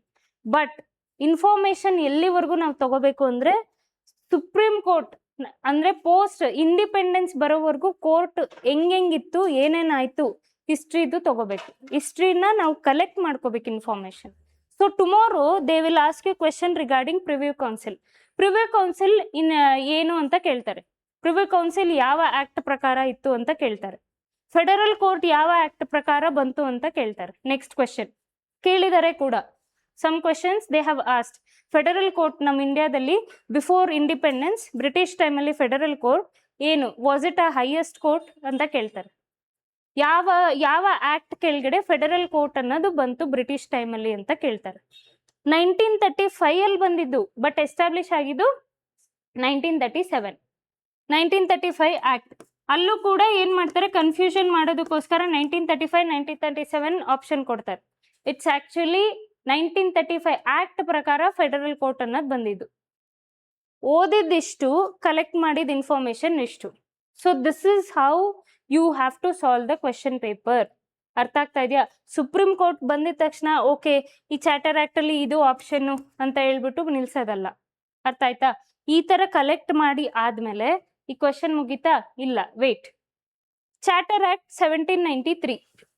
ಚಾರ್ಟರ್ ಆಕ್ಟ್ 1793 ಯಾಕೆ ಕೊಟ್ರು? ಚಾರ್ಟರ್ ಆಕ್ಟ್ 1838 ಯಾಕೆ ಕೊಟ್ರು? 58 ಯಾಕೆ ಕೊಟ್ರು? ಸೊ ನೀವು ಇದನ್ನ ತಿಳ್ಕೊಬೇಕು, ಯಾಕೆ ಈ ಚಾರ್ಟರ್ ಆಕ್ಟ್ ಕೊಟ್ಟಿದ್ದಾರೆ. ಅಂಡ್ ಆಲ್ಸೋ 1838 1858 ಕೋರ್ಟ್ಸ್ ಹೆಂಗಿತ್ತು ಇಲ್ಲಿ ಈ ಚಾರ್ಟರ್ ಆಕ್ಟ್ಸ್ ಅಲ್ಲಿ? What is the court var doing? ಎಲ್ಲೆಲ್ಲಿ ಯಾವ ಪ್ರಾವಿನ್ಸಸ್ ಅಲ್ಲಿ ಕೋರ್ಟ್ಸ್ ಇತ್ತು ಈ ಆಕ್ಟ್ಗಳು ಪಾಸ್ ಮಾಡ್ಬೇಕಾದ್ರೆ, ಅದನ್ನ ನೋಟ್ ಡೌನ್ ಮಾಡ್ಕೋಬೇಕು. ಅರ್ಥ ಆಗ್ತಿದೆ ಅಲ್ವಾ? So this is how you will solve the question. Understood with this? 1793 1813 1858 1773. Understood? Okay. Next ಇದರಲ್ಲಿ ಕೂಡ ಆಡ್ನ ನೀವು ತೆಗಿಬಹುದು. ಹೆಂಗೆ ತೆಗಿಬಹುದು ಅಂದ್ರೆ 1793 1773 1793 ಸ್ವಲ್ಪ ಇಟ್ ಈಸ್ ವೆರಿ ಲಾಂಗ್ ಅಲ್ವಾ? ವೆರಿ ಲಾಂಗ್ ಆಗೇ ಇದೆ. ಇದು ಅಷ್ಟೇ 1813 1858 ಲುಕ್ ಸಿಮಿಲರ್ 1818. ಸೊ ಆರ್ಡರ್ ಅಲ್ಲಿ ನೋಡ್ಕೊಳ್ಳೋದಾದ್ರೆ this would be, and this is the first regulating act ಅಲ್ವಾ? ಫಸ್ಟ್ ರೆಗ್ಯುಲೇಟಿಂಗ್ ಆಕ್ಟ್ ಯಾಕೆ ಕೊಟ್ರು? ಅದನ್ನ ಆ ಲಾಜಿಕ್ ಪ್ರಕಾರ ಹೋದ್ರೆ ಈ ಆಪ್ಷನ್ ಕರೆಕ್ಟ್ ಆಗಿರ್ಬೋದಲ್ವಾ ಅಂತ ಥಿಂಕ್ ಮಾಡಬೇಕು. ಅರ್ಥ ಆಗ್ತಾ ಇದೆಯಾ? ಓಕೆ. Next question.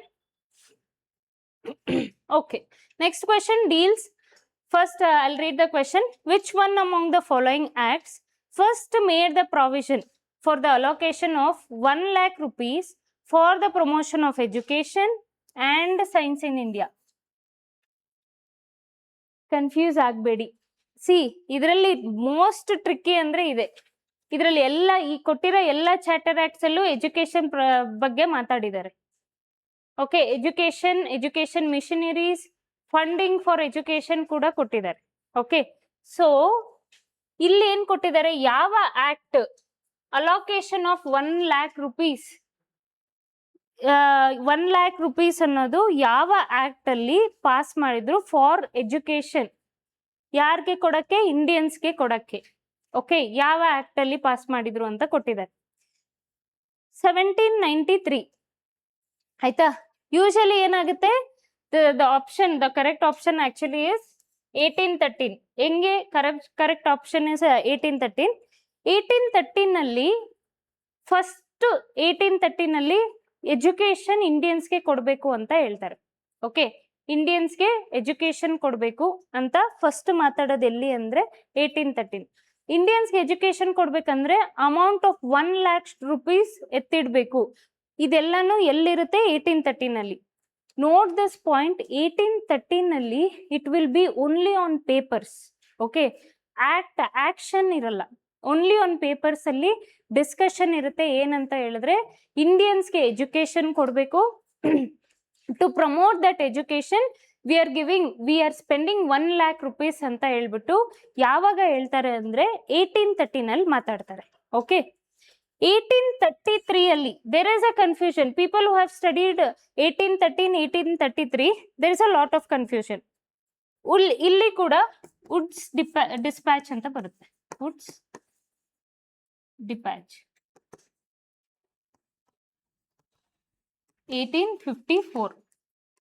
ಇದು ಆಕ್ಚುಲಿ ಇದನ್ನ ಏನಂತ ಕರೀತಾರೆ ಅಂದ್ರೆ Magna Carta of education. Magna Carta of education. Okay, see now listen, options ಹೆಂಗೆ ಅಂತ ಹೇಳಿದ್ರು. Correct options actually is 1813. 1813 ಅಲ್ಲಿ ಏನಾಗುತ್ತೆ, 1 lakh rupees ಕೊಡಬೇಕು ಎಜುಕೇಶನ್ಸ್ಗೆ, ಇಂಡಿಯನ್ಸ್ಗೆ ಅಂತ ಹೇಳ್ಬಿಟ್ಟು ಇಲ್ಲಿ ಓನ್ಲಿ ಡಿಸ್ಕಷನ್, ಅರ್ಥ ಆಗ್ತಾ ಇದೆಯಾ, ಓನ್ಲಿ ಡಿಸ್ಕಷನ್ ಮಾಡ್ತಾರೆ. ಈ ಚಾರ್ಟರ್ ಆಕ್ಟ್ ಅಲ್ಲಿ ಏನಾಗುತ್ತೆ ಅಂದ್ರೆ 1 lakh ಎಲ್ಲಿ, Indian population is obviously so much, Indian ಪಾಪ್ಯುಲೇಷನ್ಗೆ 1 lakh ಎಲ್ಲಿ ಸಾಲುತ್ತೆ ಅಂತ ಹೇಳ್ಬಿಟ್ಟು 10 lakhs ಇರ್ಲಿ. ಹಿಯರ್ 10 lakhs ಇರಬೇಕು ಇಂಡಿಯನ್ಸ್ಗೆ, 10 lakhs ಎಜುಕೇಶನ್ಗೆ 10 lakhs ಕೊಡಬೇಕು ಅಂತ ಹೇಳ್ಬಿಟ್ಟು ಯಾವ ಚಾರ್ಟರ್ ಆಕ್ಟ್ ಅಲ್ಲಿ ಮಾತಾಡ್ತಾರೆ, ಚಾರ್ಟರ್ ಆಕ್ಟ್ 1833 ಅಲ್ಲಿ ಮಾತಾಡ್ತಾರೆ.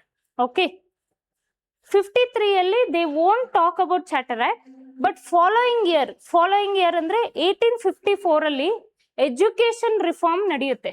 ಎಜುಕೇಶನ್ ರಿಫಾರ್ಮ್ ಅಂದ್ರೆ ಯೂನಿವರ್ಸಿಟೀಸ್, ನಾವೇನೇನು ನೋಡ್ತೀವಲ್ವಾ ಇವತ್ತು ಕ್ಯಾಲ್ಕಟಾದಲ್ಲಿ ಯೂನಿವರ್ಸಿಟೀಸ್ ಬರೋದಾಗ್ಲಿ, ಆಂಗ್ಲೋ ಮತ್ತೆ ವರ್ನಾಕ್ಯುಲರ್ ಲ್ಯಾಂಗ್ವೇಜ್ ಪ್ರೈಮರಿ ಲೆವೆಲ್ ಅಲ್ಲಿ ಅವ್ರದೇ ಆದ ಇಂಡಿಯನ್ಸ್ ಭಾಷೆನ ಪ್ರಮೋಟ್ ಮಾಡಿ ಎಜುಕೇಶನ್ ಕೊಡಬೇಕು ಅಂತ ಎಜುಕೇಶನ್ ರಿಫಾರ್ಮ್ ಯಾವ ಇದ್ರಲ್ಲಿ ಬರುತ್ತೆ ಅಂದ್ರೆ ವುಡ್ಸ್ ಡಿಸ್ಪ್ಯಾಚ್ ಅಲ್ಲಿ ಬರುತ್ತೆ, 1854 ಅಲ್ಲಿ ಬರುತ್ತೆ. And that is why it is called as Magna Carta of education. Magna Carta of education ಅಂತ ಕರೀತಾರೆ 1854 ಅಲ್ಲಿ. ಅರ್ಥ ಆಯ್ತಾ? ಯೂಶಲ್ ಆಗಿ ಈ ಚಾರ್ಟರ್ ಆಕ್ಟ್ಸ್ ಓದಿರೋರು ಕನ್ಫ್ಯೂಷನ್ ಹೆಂಗ್ ಮಾಡ್ಕೊಂತಾರೆ ಅಂದ್ರೆ ಇಲ್ಲಿ ಕನ್ಫ್ಯೂಷನ್ ಆಗುತ್ತೆ. 1 lakhಗೂ 10 lakh, ಇಲ್ಲಿ 1 lakh ಇರುತ್ತೆ 1813, ಇಲ್ಲಿ 10 lakhs ಆಗುತ್ತೆ 1833. There will be a lot of confusion for an aspirants whether this or this ಅಂತ. ಆಯ್ತಾ? ನೆಕ್ಸ್ಟ್ ಬರೋ ಚಾರ್ಟರ್ ಆಕ್ಟ್ ಅಲ್ಲಿ ಫಂಡಿಂಗ್ ಜಾಸ್ತಿ ಆಗ್ಬೇಕು ಅಂತ ಹೇಳ್ಬಿಟ್ಟು ಮಾತಾಡ್ತಾರೆ 1833 ಅಲ್ಲಿ. So in the act 1813 it will be said that 1 lakh rupees ಅನ್ನೋದು ಎಜುಕೇಶನ್ ಅನ್ನೋದು ನಾವು ಕೊಡ್ಬೇಕು ಅಂತ ಪೇಪರ್ ಅಲ್ಲಿ ಮಾತಾಡಿರ್ತಾರೆ. ಬಟ್ ಆಕ್ಷನ್ಸ್ ಯಾವಾಗ ತಗೊಳ್ತಾರೆ ಅಂದ್ರೆ 1833 ಅಲ್ಲಿ ಆಕ್ಷನ್ಸ್ ತಗೊಳ್ತಾರೆ. ಹಾಗಿದ್ರೆ ಈ ಆಪ್ಷನ್ ಏನಕ್ಕೆ ಕೊಟ್ಟರು, 1853 ಆಪ್ಷನ್ ಏನಕ್ಕೆ ಕೊಟ್ಟರು ಅಂದ್ರೆ to confuse you people. Wood's dispatch ಕೂಡ 1854 ಅಲ್ಲಿ ಇರುತ್ತೆ. ಆಯ್ತಾ? ಈ ಇಯರ್ಗೂ 1 year ಡಿಫ್ರೆನ್ಸ್ ಅಲ್ಲಿ ನೀವು ಮಾರ್ಕ್ ಏನು ಈ ಆಪ್ಷನ್ ನ ರಾಂಗ್ ಆಗಿ ಅಥವಾ ಕರೆಕ್ಟ್ ಆಗಿ ಮಾರ್ಕ್ ಮಾಡಬಹುದು ಅಂತ ಹೇಳ್ಬಿಟ್ಟು ಈ ಆಪ್ಷನ್ಸ್ ನ ಕೊಡ್ತಾರೆ. ಅಂಡ್ ನೋಟ್ ದಿಸ್ ಪಾಯಿಂಟ್, ಈ ಇಯರ್ ಅಲ್ಲಿ ಬ್ರಿಟಿಷ್ ಪೊಲಿಟಿಷಿಯನ್ಸ್ ಇರ್ತಾರಲ್ಲ ಅವರು ಕೂಡ ಇಂಡಿಯನ್ಸ್ಗೆ ಎಜುಕೇಶನ್ ಕೊಡಿಸ್ಬೇಕು ಅಂತ ಹೇಳ್ಬಿಟ್ಟು ಬ್ರಿಟಿಷ್ ಪಾರ್ಲಿಮೆಂಟ್ ಅಲ್ಲಿ ಮಾತಾಡಿರ್ತಾರೆ. ಓಕೆ, ಈ ಇಯರ್ ಅಲ್ಲಿ. ಸೊ ಈ ಆಕ್ಟ್ ಒಳಗಡೆ ಪಾಸ್ ಮಾಡಬೇಕು, ಬ್ರಿಟಿಷ್ ಅವ್ರಿಗೆ ಎಜುಕೇಶನ್ ಕೊಡಬೇಕು ಅಂತ ಹೇಳ್ಬಿಟ್ಟು ಈ ಆಕ್ಟ್ ಅಲ್ಲಿ ಪಾಸ್ ಮಾಡ್ಬೇಕಂತ ಮಾತಾಡಿರ್ತಾರೆ, but that did not happen. So ಈ ಆಕ್ಟ್ ಅಲ್ಲಿ 1 lakh ಆಗುತ್ತೆ. 1 lakh ಫಂಡಿಂಗ್ ನ ಜಾಸ್ತಿ ಆಗೋದು ಈ ಇದ್ರಲ್ಲಿ. ಓಕೆ, 10 lakhs ಅನ್ನೋದು. ಓಕೆ, ಆಫ್ಟರ್ ದಟ್ 1853 ಅಲ್ಲಿ ಏನು ಎಜುಕೇಶನ್ ಬಗ್ಗೆ ಮಾತಾಡಲ್ಲ, but they have given you this option to confuse you between Wood's dispatch. ಆಯ್ತಾ, ವುಡ್ಸ್ ಡಿಸ್ಪ್ಯಾಚ್ 1854ಗೆ ಕನ್ಫ್ಯೂಸ್ ಮಾಡೋದಕ್ಕೋಸ್ಕರ ಈ ಆಪ್ಷನ್ ಕೊಟ್ಟಿದ್ದಾರೆ. ಅರ್ಥ ಆಯ್ತಾ? ನಿಮ್ಗೆ ಎಷ್ಟು ಟ್ರಿಕ್ಕಿ ಕೊಟ್ಟಿದ್ದಾರೆ ನೋಡಿ. ಇಲ್ಲಿ ಕನ್ಫ್ಯೂಷನ್ ಆಗ್ಬೋದು, 1 lakh 10 lakh ಅಂತ ಹೇಳ್ಬಿಟ್ಟು, ಅಥವಾ ಇಲ್ಲಿ 1 lakh ಇದ್ರೆ ಇಲ್ಲಿ 10 lakh ಅಂತ ಇದೆ, ಆರ್ ಎಲ್ಸ್ ಅಥವಾ ಈ 1854 ಎವ್ರಿಥಿಂಗ್ ಇಸ್ 1813 1833 1853. ಸೊ ಇಲ್ಲಿ ಆಡ್ ಒನ್ ಔಟ್ ಅಂದ್ಬಿಟ್ಟು ಇದನ್ನ ನೀವು ಮಾರ್ಕ್ ಮಾಡಕ್ ಹೋಗ್ಬೇಡಿ. ಸೊ ಆಡ್ ಒನ್ ಔಟ್ ಯಾವಾಗ್ಲೂ ವರ್ಕ್ ಆಗಲ್ಲ. You should have a clear cut knowledge. ಇಲ್ಲಿ ಸೋಲಾಗಿ ನಿಮ್ಗೆ ಏನ್ ಟೆಸ್ಟ್ ಮಾಡ್ತಿದ್ದಾರೆ ಅಂದ್ರೆ examiners, are you capable of remembering things, ಅಂದ್ರೆ ಯಾವ ಚಾರ್ಟರ್ ಆಕ್ಟ್ ಅಲ್ಲಿ ಏನ್ ಪಾಸ್ ಆಗುತ್ತೆ ಅನ್ನೋದು ನಿಮ್ಗೆ ಕೆಪಾಸಿಟಿ ಇದೆಯಾ ನೆನ್ಪಿಟ್ಕೊಳಕ್ಕೆ. And also they are testing about your logic ಹೆಂಗೆ ಟೆಸ್ಟ್ ಮಾಡ್ತಾರೆ ಅಂದ್ರೆ, ಯೂಶಲ್ ಆಗಿ ನಾವೇನ್ ಮಾಡ್ಬೋದು, ಇಲ್ಲಿ ಪಾಸ್ ಆಗಿಲ್ವಲ್ಲ, ಇಲ್ಲಿ ಪಾಸ್ ಆಗುತ್ತೆ, 1833 ಅಲ್ಲಿ ಪಾಸ್ ಆಗ್ಬೋದು ಅಂತ ಈ ಆಪ್ಷನ್ ಕರೆಕ್ಟ್ ಮಾಡೋ ಚಾನ್ಸಸ್ ಜಾಸ್ತಿ ಇರುತ್ತೆ. ಬಟ್ ಈ ಆಪ್ಷನ್ ಕರೆಕ್ಟ್ ಅಲ್ಲ. ಯಾಕೆ ಅಂದ್ರೆ ಈ ಆಕ್ಟ್ ಅಲ್ಲಿ 1 lakh ಇರೋದು 10 lakhs ಆಗುತ್ತೆ. ಬಟ್ ಎಜುಕೇಶನ್ 1 lakh ಕೊಡ್ಬೇಕು ಅಂತ ಸ್ಟಾರ್ಟ್ ಆಗಿದ್ ಚಾರ್ಟರ್ ಆಕ್ಟ್ 1813. ಅರ್ಥ ಆಗ್ತಿದ್ಯಾ? So that is how you have to study. And this is all about this question. 1 lakh ಅಂತ ನೋಡ್ಕೊಳ್ಳಿ. And this is more related to history. ನೀವು ಹಿಸ್ಟ್ರಿಯಲ್ಲಿ ವುಡ್ಸ್ ಡಿಸ್ಪ್ಯಾಚ್ ಬಗ್ಗೆ ಎಲ್ಲ ಓದ್ತೀರಾ, ಅದರಲ್ಲೂ ಕೂಡ ಕ್ವೆಶನ್ಸ್ ಕೊಡ್ತಾರೆ ನಿಮಗೆ. ವರ್ನಾಕ್ಯುಲರ್ ಲ್ಯಾಂಗ್ವೇಜು ಪ್ರೈಮರಿಯಲ್ಲಿ ಮಾಡಬೇಕಾಗಿತ್ತು, education reform, Magna Carta of Indian education ಅಂತ ಯಾಕೆ ಕರೀತಾರೆ ಅನ್ನೋದು ಕೂಡ ನಿಮಗೆ ಬೇರೆ ಬೇರೆ ಕ್ವೆಶನ್ಸ್ ಪೇಪರಲ್ಲಿ ರಿಪೀಟ್ ಆಗ್ಬೋದು. Okay, so you have to note about this. Getting back to next question. Next question ಏನು? Montagu Chelmsford reform 1919 had which of the primary objective? ಇದಕ್ಕೆ ನೀವು 1919 ಮಾಂಟೆಗ್ಯೂ ಕ್ಲೆಮ್ಸ್ಫೋರ್ಡ್ ರಿಫಾರ್ಮ್ 1919 ಥರೋ ಆಗಿ ಓದಿದ್ರೆ ಮಾತ್ರ ಈ ಕ್ವೆಶನ್ ನ ಸಾಲ್ವ್ ಮಾಡಕ್ಕಾಗುತ್ತೆ. Okay, will see the options ನಾವು. Introducing complete independence. Introducing complete ಆಗಿ ನಮ್ಗೆ ಕಂಪ್ಲೀಟ್ ಆಗಿ 1919 ಅಲ್ಲಿ ಫುಲ್ಲು ಇಂಡಿಪೆಂಡೆನ್ಸ್, ನಿಮ್ಗೆ ಫುಲ್ ಸ್ವತಂತ್ರ ಕೊಟ್ಬಿಡ್ತೀವಿ ಅಂತ ಹೇಳ್ಬಿಟ್ಟು ನಮ್ಗೇನು 1919 ಅಲ್ಲಿ ಮಾತಾಡ್ಬಿಟ್ರು. Okay, first option. Second option, introducing self governing institution gradually in India. Okay, next, restructuring judiciary at provincial level. Fourth, partition of Bengal presidency. ಇಲ್ಲಿ ಆಪ್ಷನ್ಸ್ ನ ಹೆಂಗೆ ಎಲಿಮಿನೇಟ್ ಮಾಡಬೇಕು? ಫಸ್ಟ್ ಡಿ ಆಪ್ಷನ್ ನೋಡಿ. 1919 people who have studied Charter Act or history will be knowing partition of Bengal ಯಾವಾಗ ಆಗಿತ್ತು ಅಂದ್ರೆ 1905 1906 ಅಲ್ಲಿ ಆಗುತ್ತೆ ಅಲ್ವಾ? 1905 1906 ಅಲ್ಲಿ ಹಿಸ್ಟ್ರಿ ನೀವು ಓದಿದ್ರೆ ಅಥವಾ ಪಾಲಿಟಿ ಓದಿದ್ರೆ ಬೆಂಗಾಲ್ ಪಾರ್ಟಿಷನ್ ಅನ್ನೋದು ಈ ಟೈಮಲ್ಲಿ ಆಗುತ್ತೆ. So this option cut. ಈ ಆಪ್ಷನ್ ಆರಾಮಾಗಿ ಬಿಟ್ಬಿಡ್ಬೋದು. Okay, next option is A. ಎಗೆ ನೋಡ್ಕೊಳ್ಳೋದಾದ್ರೆ ಇಂಟ್ರೊಡ್ಯೂಸಿಂಗ್ ಕಂಪ್ಲೀಟ್ ಇಂಡಿಪೆಂಡೆನ್ಸ್. ಬ್ರಿಟಿಷ್ನ ನಾವು ಒತ್ತಡ ಮಾಡಿ ಕಳಿಸಿದ್ದು, ಅವ್ರಿಗೆ ಇನ್ನ ರೆಡಿಯಾಗೇ ಇರಲಿಲ್ಲ ಹೋಗಕ್ಕೆ ಅಲ್ವಾ? ಕಂಪ್ಲೀಟ್ ಇಂಡಿಪೆಂಡೆನ್ಸ್ ಎಲ್ಲಿ ಕೊಡ್ತಾರೆ ಇಂಡಿಯಾಗೆ? So this option will go, A option will go, D option will ಗೋ. ನಾವು 50-50, ಇದರ್ ಬಿ ಇರುತ್ತೆ ಇಲ್ಲ ಸಿ ಇರುತ್ತೆ. ಈಗ ಬಿ ಸಿ ಅಲ್ಲಿ ನೀವು ನೋಡ್ಕೊಳ್ಳೋದಾದ್ರೆ restructuring judiciary at provincial level. ಇಷ್ಟು ಸಿಂಪಲ್ ಆಗಿ ಕೊಡ್ತಾರ ಆಪ್ಷನ್? ಇಷ್ಟು ಸಿಂಪಲ್ ಆಗಿ ಕೊಟ್ರೆ ನಮಗೆ ಗೊತ್ತಿರುತ್ತೆ ಅಲ್ವಾ? ಅಂದ್ರೆ ರೀಸ್ಟ್ರಕ್ಚರಿಂಗ್ ಜುಡಿಷರಿ ಅನ್ನೋದು ಪ್ರಾವಿನ್ಷಿಯಲ್ ಲೆವೆಲ್ ಅಲ್ಲಿ. ಇದನ್ನ ನೋಡಿ, introducing self governing institution gradually in India. ಆಯ್ತಾ? ಆಗಸ್ಟ್ ಡಿಕ್ಲರೇಷನ್ ಅಂತ ನಡೆಯುತ್ತೆ. August declaration 1917. ಆಯ್ತಾ? ಇಲ್ಲಿ ಈ ಡಿಕ್ಲರೇಷನ್ ಅಲ್ಲಿ ಬ್ರಿಟಿಷ್ ಅವರು ಈ ಟೈಮಲ್ಲಿ ಇನ್ನೊಂದು ನೋಡ್ಕೊಳ್ಳಿ, ಇಯರ್ ವೆರಿ ಇಂಪಾರ್ಟೆಂಟ್. ಯಾವಾಗ ನಮಗೆ ಫಸ್ಟ್ ವರ್ಲ್ಡ್ ವಾರ್ ಆಗುತ್ತೆ? 1914 to 1918. ಅದಾದ್ಮೇಲೆ ಅದಕ್ಕಿಂತ ಮುಂಚೆ ಏನ್ ಪ್ರಾಮಿಸ್ ಮಾಡಿರ್ತಾರೆ? ಇಂಡಿಯನ್ ಸಪೋರ್ಟ್ ಬೇಕು ಅಂತ ಹೇಳ್ಬಿಟ್ಟು 1970s ಅಲ್ಲಿ ಪ್ರಾಮಿಸ್ ಮಾಡಿರ್ತಾರೆ. ಏನ್ ಪ್ರಾಮಿಸ್ ಮಾಡಿರ್ತಾರೆ? ನಾವು ನಿಮ್ಗೆ ಓಕೆ ನಿಮ್ಗೆ ಇಂಡಿಪೆಂಡೆನ್ಸ್ ಬೇಕಲ್ಲ, ಕೊಡ್ತೀವಿ ಅಂತ ಹೇಳ್ಬಿಟ್ಟು ಆಗಸ್ಟ್ ಡಿಕ್ಲರೇಷನ್ ಅಲ್ಲಿ ಪ್ರಾಮಿಸ್ ಮಾಡಿರ್ತಾರೆ 1917 ಅಲ್ಲಿ. ಏನಂತ ಪ್ರಾಮಿಸ್ ಮಾಡಿರ್ತಾರೆ? ಗ್ರಾಜುಯಲ್ ಆಗಿ ಅಂದ್ರೆ ನಿಮ್ಗೆ ಫುಲ್ಲು ಅಂದ್ರೆ ಕಂಪ್ಲೀಟ್ ಇಂಡಿಪೆಂಡೆನ್ಸ್ ಒನ್ ಟೈಮ್ಗೆ ಕೊಡಲ್ಲ, ಗ್ರಾಜುಯಲ್ ಆಗಿ ಕೊಡ್ತೀವಿ ನಿಮ್ಗೆ, ಹೋಗ್ತಾ ಹೋಗ್ತಾ ನಿಮ್ಗೆ ಫ್ರೀಡಮ್ ಅನ್ನೋದು ಕೊಡ್ತೀವಿ, ಇಂಡಿಪೆಂಡೆನ್ಸ್ ಅನ್ನೋದು ಕೊಡ್ತೀವಿ ಅಂತ ಹೇಳ್ತಾರೆ. ಯಾವಾಗ? ಆಗಸ್ಟ್ ಡಿಕ್ಲರೇಷನ್ 1917 ಅಲ್ಲಿ ಹೇಳ್ತಾರೆ.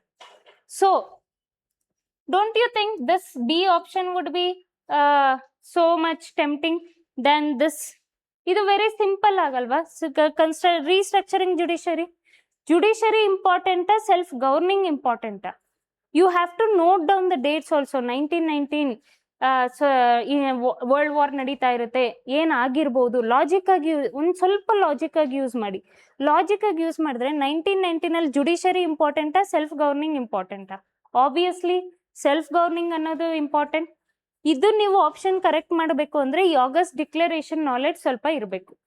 ಆಗಸ್ಟ್ ಡಿಕ್ಲರೇಷನ್ ಅನ್ನೋದು ಏನಿರುತ್ತೆ, ಈ ಆಗಸ್ಟ್ ಡಿಕ್ಲರೇಷನ್ ಪಾಸ್ ಮಾಡಿದ್ದು 1919 ಪಾಸ್ ಮಾಡಿದ್ದು ಆಗಸ್ಟ್ ಡಿಕ್ಲರೇಷನ್ ಮೇಲೆನೆ. ಓಕೆ, ಆ ನಾಲೆಡ್ಜ್ ಕೂಡ ಇರಬೇಕು. ಈ ನಾಲೆಡ್ಜ್ ಇದ್ರೆ ನಿಮ್ಗೆ ಆಟೋಮೆಟಿಕ್ ಆಗಿ introduction of self governing institution gradual in India ಅಂತ ಮಾರ್ಕ್ ಮಾಡ್ತೀರಾ. ಇದು ಈ ಆಪ್ಷನ್ ಅಂತೂ ಅಲ್ಲ. ಪಾರ್ಟಿಷನ್ ಆಫ್ ಬೆಂಗಾಲ್ ಇದು ಹಳೆಯದು, ಕಂಪ್ಲೀಟ್ ಇಂಡಿಪೆಂಡೆನ್ಸು ಅಲ್ಲ. ಸೊ ಕಂಪ್ಲೀಟ್ ಇಂಡಿಪೆಂಡೆನ್ಸ್ ಅಲ್ಲ. ಅಂಡ್ ಆಲ್ಸೋ ನೀವು ಆಪ್ಷನ್ ಎ ಮತ್ತೆ ಆಪ್ಷನ್ ಬಿ ನೋಡಿದ್ರೆ ಮೋಸ್ಟ್ ಸ್ವಲ್ಪ ಸಿಮಿಲರ್ ಆಗಿದೆ ನೋಡಿ. ಇನ್ ಕಂಪ್ಲೀಟ್ ಇಂಡಿಪೆಂಡೆನ್ಸ್ ಕೊಟ್ಟಿದ್ದಾರೆ, ಇಲ್ಲೇನ್ ಕೊಟ್ಟಿದ್ದಾರೆ? Self governing institution gradually in India ಅಂತ ಕೊಟ್ಟಿದ್ದಾರೆ. ಇವೆರಡಕ್ಕೂ ಕಂಪೇರ್ ಮಾಡಿದ್ರೆ this option might be going out, this option might be correct ಅಲ್ವಾ? ಆಮೇಲೆ ಇವೆಲ್ಲಾನು ನೋಡಿದ್ರೆ ಜುಡಿಷರಿ ಏನಕ್ಕೆ ಬಂತು ಇಲ್ಲಿ? ಜುಡಿಷರಿ ಅಷ್ಟೊಂದು ಇಂಪಾರ್ಟೆಂಟ್ ಆಗಿದ್ರೆ 1919 ಅಲ್ಲಿ ನಮಗ್ ಗೊತ್ತಿರೋದು ಅಲ್ವಾ? ಈ ಚಾರ್ಟರ್ ಆಕ್ಟ್ ಓದಿದ್ರೆ ಆಬ್ವಿಯಸ್ಲಿ ಜುಡಿಷರಿ ಏನು ಅಂತ ಗೊತ್ತಿರೋದು. ಯಾಕೆ ಅಂದ್ರೆ 1773 ಅಲ್ಲಿ ನಮ್ಗೆ supreme court established at Calcutta ಅನ್ನೋದು ಚೆನ್ನಾಗಿ ನೆನಪಿದೆ ಅಲ್ವಾ? ಅಲ್ಲಿ ಯಾಕೆಂದ್ರೆ ಮೇಜರ್ ರಿಫಾರ್ಮ್ ಆಯ್ತು. ಅದೇ ತರ ಜುಡಿಷರಿದು ಮೇಜರ್ ರಿಫಾರ್ಮ್ 1919 ಅಲ್ಲಿ ಆಗಿದೆ, ನಮಗ್ ಗೊತ್ತಿರೋರು. So this option will go, this option will be the correct option. ಆಯ್ತಾ? ಇಲ್ಲಿಗೆ ಆಗಿಲ್ಲ, ವೇಟ್. ನಾವು how do you have to study? ಹೆಂಗ್ ಓದ್ಕೋಬೇಕೆಲ್ಲಾನು? ಫಸ್ಟ್ ಈ ರಿಫಾರ್ಮ್ ಬಗ್ಗೆ ಓದ್ಕೊಳ್ಳಿ.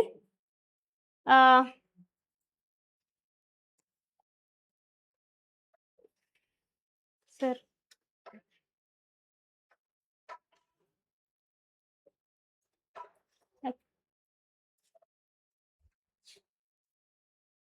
Sir okay, as I was discussing, ಇಲ್ಲಿ introducing complete independence in India ಮತ್ತೆ ಇಂಟ್ರೊಡ್ಯೂಸಿಂಗ್ ಸೆಲ್ಫ್ ಗವರ್ನೆಂಟ್ ಇನ್ಸ್ಟಿಟ್ಯೂಷನ್ ಅಲ್ವಾ?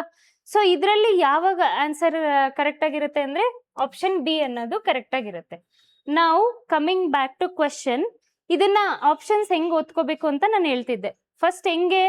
ಫಸ್ಟ್ ಮಾಂಟೆಗ್ಯೂ ಕ್ಲೆಂಫೋರ್ಡ್ 1919 ಓದ್ಕೊಳ್ಳಿ. ಅದಾದ್ಮೇಲೆ ಕಂಪ್ಲೀಟ್ ಇಂಡಿಪೆಂಡೆನ್ಸ್ ಎಲ್ಲಿ ಬಂತು? ಕಂಪ್ಲೀಟ್ ಇಂಡಿಪೆಂಡೆನ್ಸ್ ಯಾವಾಗ? ಬ್ರಿಟಿಷ್ ಅವರು 1947 ವರ್ಗೂ ಕಂಪ್ಲೀಟ್ ಇಂಡಿಪೆಂಡೆನ್ಸ್ ಅನ್ನೋದು ಕೊಟ್ಟಿರಲಿಲ್ಲ. ಸೊ ದಿಸ್ ಕಂಪ್ಲೀಟ್ ಇಂಡಿಪೆಂಡೆನ್ಸ್ ಅನ್ನೋದು ಯಾವ ಚಾರ್ಟರ್ ಆಕ್ಟ್ ಅಲ್ಲೂ ಮಾತಾಡಿಲ್ಲ. That is one you have to note down. The second thing ಯಾವುದು? Introducing self governance. ಇದನ್ನ ಓದ್ಕೋಬೇಕಾದ್ರೆ, ಈ ಆಪ್ಷನ್ ನ ಓದ್ಕೋಬೇಕಾದ್ರೆ ಇದ್ರದ್ದು ಹಿಂದೆ ಹಿಸ್ಟ್ರಿ ಏನಿತ್ತು? ನಾನು ಆಗ್ಲೇ ಮಾತಾಡಿದೆ ಅಲ್ವಾ, ಆಗಸ್ಟ್ ಡಿಕ್ಲರೇಷನ್ ಬಗ್ಗೆ ನಾನು ಮಾತಾಡಿದ್ದೆ, ಅದ್ರ ಬಗ್ಗೆ ಓದ್ಕೋಬೇಕು. ಆಗಸ್ಟ್ ಡಿಕ್ಲರೇಷನ್ 1917 ಬಗ್ಗೆ ಓದ್ಕೋಬೇಕು. Okay, and then restructuring judiciary at provincial level. Restructuring judiciary at provincial level ಅಂದ್ರೆ ನಾನು ಪ್ರೀವಿಯಸ್ ಕ್ವೆಶನ್ ಅಲ್ಲಿ ಡಿಸ್ಕಸ್ ಮಾಡಿದ್ದೆ ಅಲ್ವಾ? ಪ್ರೀವಿಯಸ್ ಕ್ವೆಶನ್ ಅಲ್ಲಿ ಏನ್ ಡಿಸ್ಕಸ್ ಮಾಡಿದ್ದೆ? ಎಲ್ಲ ಕೋರ್ಟ್ಸ್ ನ ಮರ್ಜ್ ಮಾಡ್ಬಿಟ್ಟು ಒಂದ್ ಕೋರ್ಟ್ ಮಾಡ್ತಾರೆ, ಆಮೇಲೆ ಫೆಡರಲ್ ಕೋರ್ಟ್ ಬರುತ್ತೆ. ಅದನ್ನ ಈ ಆಪ್ಷನ್ಸ್ ಅಲ್ಲಿ ಓದ್ಕೋಬೇಕು. ಅದನ್ನ ಇನ್ ಡೀಟೇಲ್ ಆಗಿ ಈ ಆಪ್ಷನ್ ಅಲ್ಲಿ ಓದ್ಕೊಳ್ಳಿ. ನೆಕ್ಸ್ಟ್ ಪಾರ್ಟಿಷನ್ ಆಫ್ ಬೆಂಗಾಲ್ ಬಗ್ಗೆನೂ ಓದ್ಕೋಬೇಕು. ಪಾರ್ಟಿಷನ್ ಆಫ್ ಬೆಂಗಾಲ್ ಏನಕ್ಕಾಯ್ತು? ಯಾಕೆ ಬ್ರಿಟಿಷ್ ಅವರು ಪಾರ್ಟಿಷನ್ ಆಫ್ ಬೆಂಗಾಲ್ ನ ಪಾಸ್ ಮಾಡ್ತಾರೆ? ಪಾರ್ಟಿಷನ್ ಆಫ್ ಬೆಂಗಾಲ್ ಪಾರ್ಟಿಷನ್ ಆದ್ಮೇಲೆ ತಿರ್ಗಾ ಅದು ಒಂದುಗೂಡುತ್ತೆ, ಅಂದ್ರೆ like they will annulate that partition in 1911. ಅದಾದ್ಮೇಲೆ ಏನಾಗುತ್ತೆ ಅನ್ನೋದು ಕೂಡ ಇಲ್ಲಿ ನೋಡ್ಕೋಬೇಕಾಗುತ್ತೆ.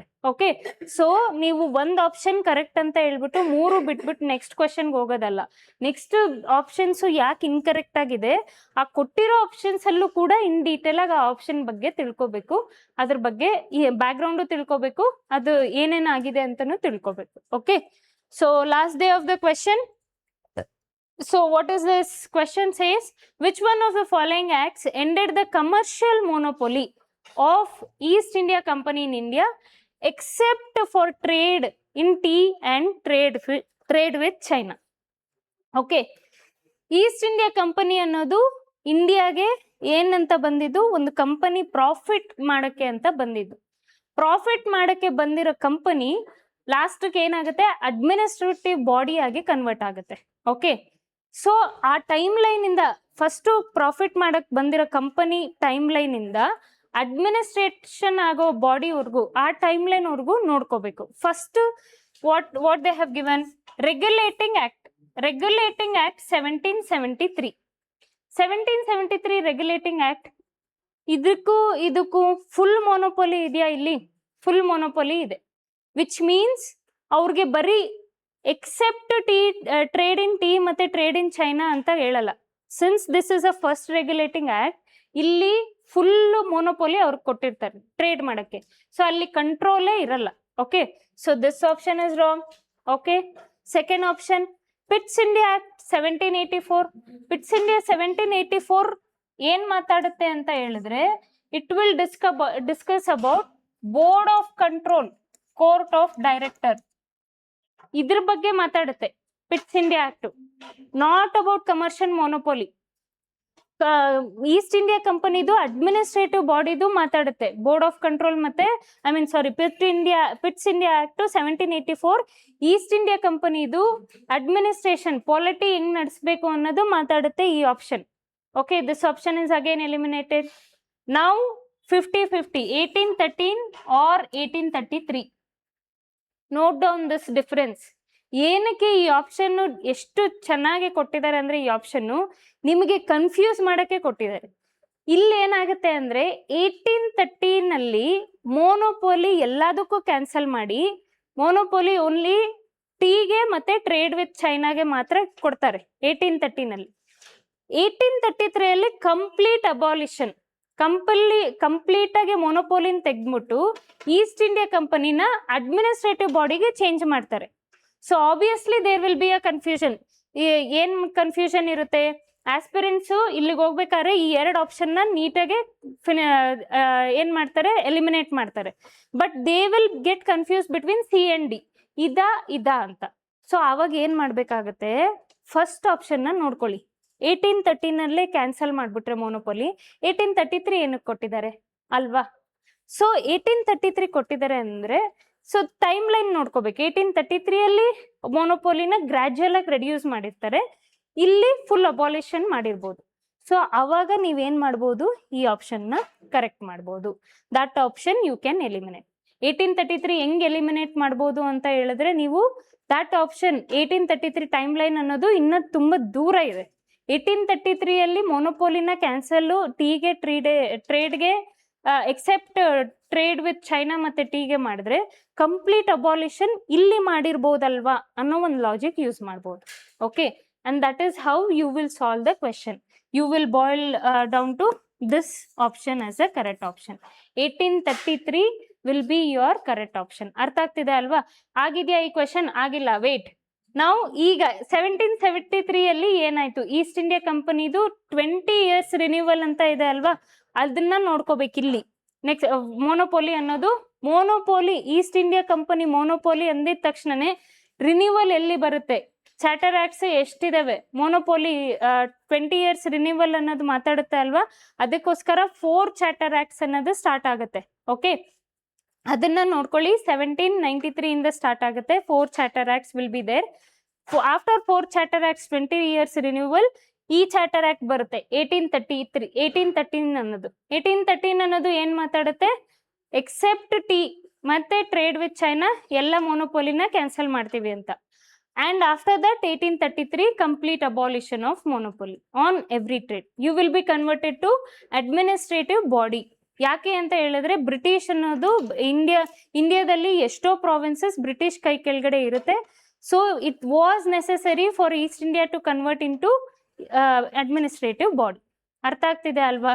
ಸೊ ಎಲ್ಲ ಆಪ್ಷನ್ಸು ಯಾಕೆ ಈ ಥರ ಕೊಟ್ಟಿದ್ದಾರೆ ಆ್ಯಂಡ್ ಎಲ್ಲ ಆಪ್ಷನ್ಸು ಇನ್ ಡೀಟೇಲ್ ಆಗಿ ನೋಡ್ಕೋಬೇಕು. So this was about so it was, so last question discuss ಮಾಡಿದ್ದೀನಿ. So this was about all the questions that I discussed today. There are some other question. ಇಲ್ಲಿವರೆಗೂ ನಾನು ಡಿಸ್ಕಸ್ ಮಾಡಿರೋದು total ಆಗಿ CDS ದು, NDA, CAPF, UPSC 4 exams ಇಂದ discuss ಮಾಡ್ತಾ ಇದ್ದೀನಿ. Next ಬರೋ ಪಾರ್ಟಲ್ಲಿ ಯಾವುದು ಅಂತ ಹೇಳಿದ್ರೆ PSI ಎಕ್ಸಾಮ್ಸ್ ಬಗ್ಗೆ ಡಿಸ್ಕಸ್ ಮಾಡ್ತೀನಿ.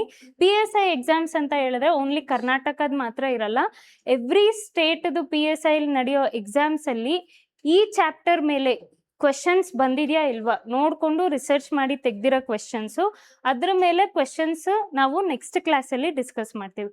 ಹೋಪ್ ಸೊ ಈ ಕ್ಲಾಸಲ್ಲಿ ಐ ಮೇಡ್ ಯು ಅಂಡರ್ಸ್ಟ್ಯಾಂಡ್. ಈಗ ನಮಗೆ ಗೊತ್ತಿಲ್ಲದೆ ಇರೋ ಕ್ವೆಶನ್ಸು ಹೆಂಗೆ ಸಾಲ್ವ್ ಮಾಡಬೇಕು ಅಂತ ನಾನು ಹೇಳ್ಕೊಟ್ಟಿದ್ದೀನಿ. And also there are some questions ನಿಮಗೆ ನಾಲೆಡ್ಜ್ ಇರಲೇಬೇಕು. ಎಲ್ಲ ಕ್ವೆಶನ್ಸು ಕೂಡ ನೀವು ಬ್ಲೈಂಡಾಗೆ ಮಾಡೋಕ್ಕಾಗಲ್ಲ. There are some question polity knowledge ಇಲ್ಲದೇನೂ ಮಾಡ್ಬೋದು ಆ್ಯಂಡ್ ಪಾಲಿಟಿ ನಾಲೆಡ್ಜ್ ಇದ್ದು ಮಾಡ್ಬೋದು. Okay, and some question will demand your knowledge about charter acts ಅಂತ. ಆ್ಯಂಡ್ ಆಲ್ಸೋ ನಿಮಗೆ ಏನು ಹೇಳ್ಕೊಟ್ಟೆ ಅಂದರೆ ಡಿಸ್ಟಿಂಕ್ಷನ್, ಚಾರ್ಟರ್ ಆ್ಯಕ್ಟ್ಸ್ ಹೆಂಗೆ ಅಂದರೆ ಡಿಸ್ಟಿಂಕ್ಷನ್ಸ್ ಆರ್ ವೆರಿ ಇಂಪಾರ್ಟೆಂಟ್. ಯಾವ ಚಾರ್ಟರ್ ಆ್ಯಕ್ಟಲ್ಲಿ ಏನು ಬರುತ್ತೆ ಅನ್ನೋದು ತಿಳ್ಕೊಳ್ಳೋದು ವೆರಿ ಇಂಪಾರ್ಟೆಂಟ್ ಆಗುತ್ತೆ. ಮುಂದೆ ದಿನಗಳಲ್ಲೂ ಕೂಡ ನಾನು ಎಲ್ಲ ಕ್ವೆಶನ್ಸು ಬಿಡಿಸಿ ಹೆಂಗೆ ನಾವು ಸಾಲ್ವ್ ಮಾಡ್ಬೋದು ಅನ್ನೋದನ್ನು ನಾನು ಹೇಳ್ಕೊಡ್ತೀನಿ. And we will be continuing the part 2 of this historical background PYQs in the next class. Thank you.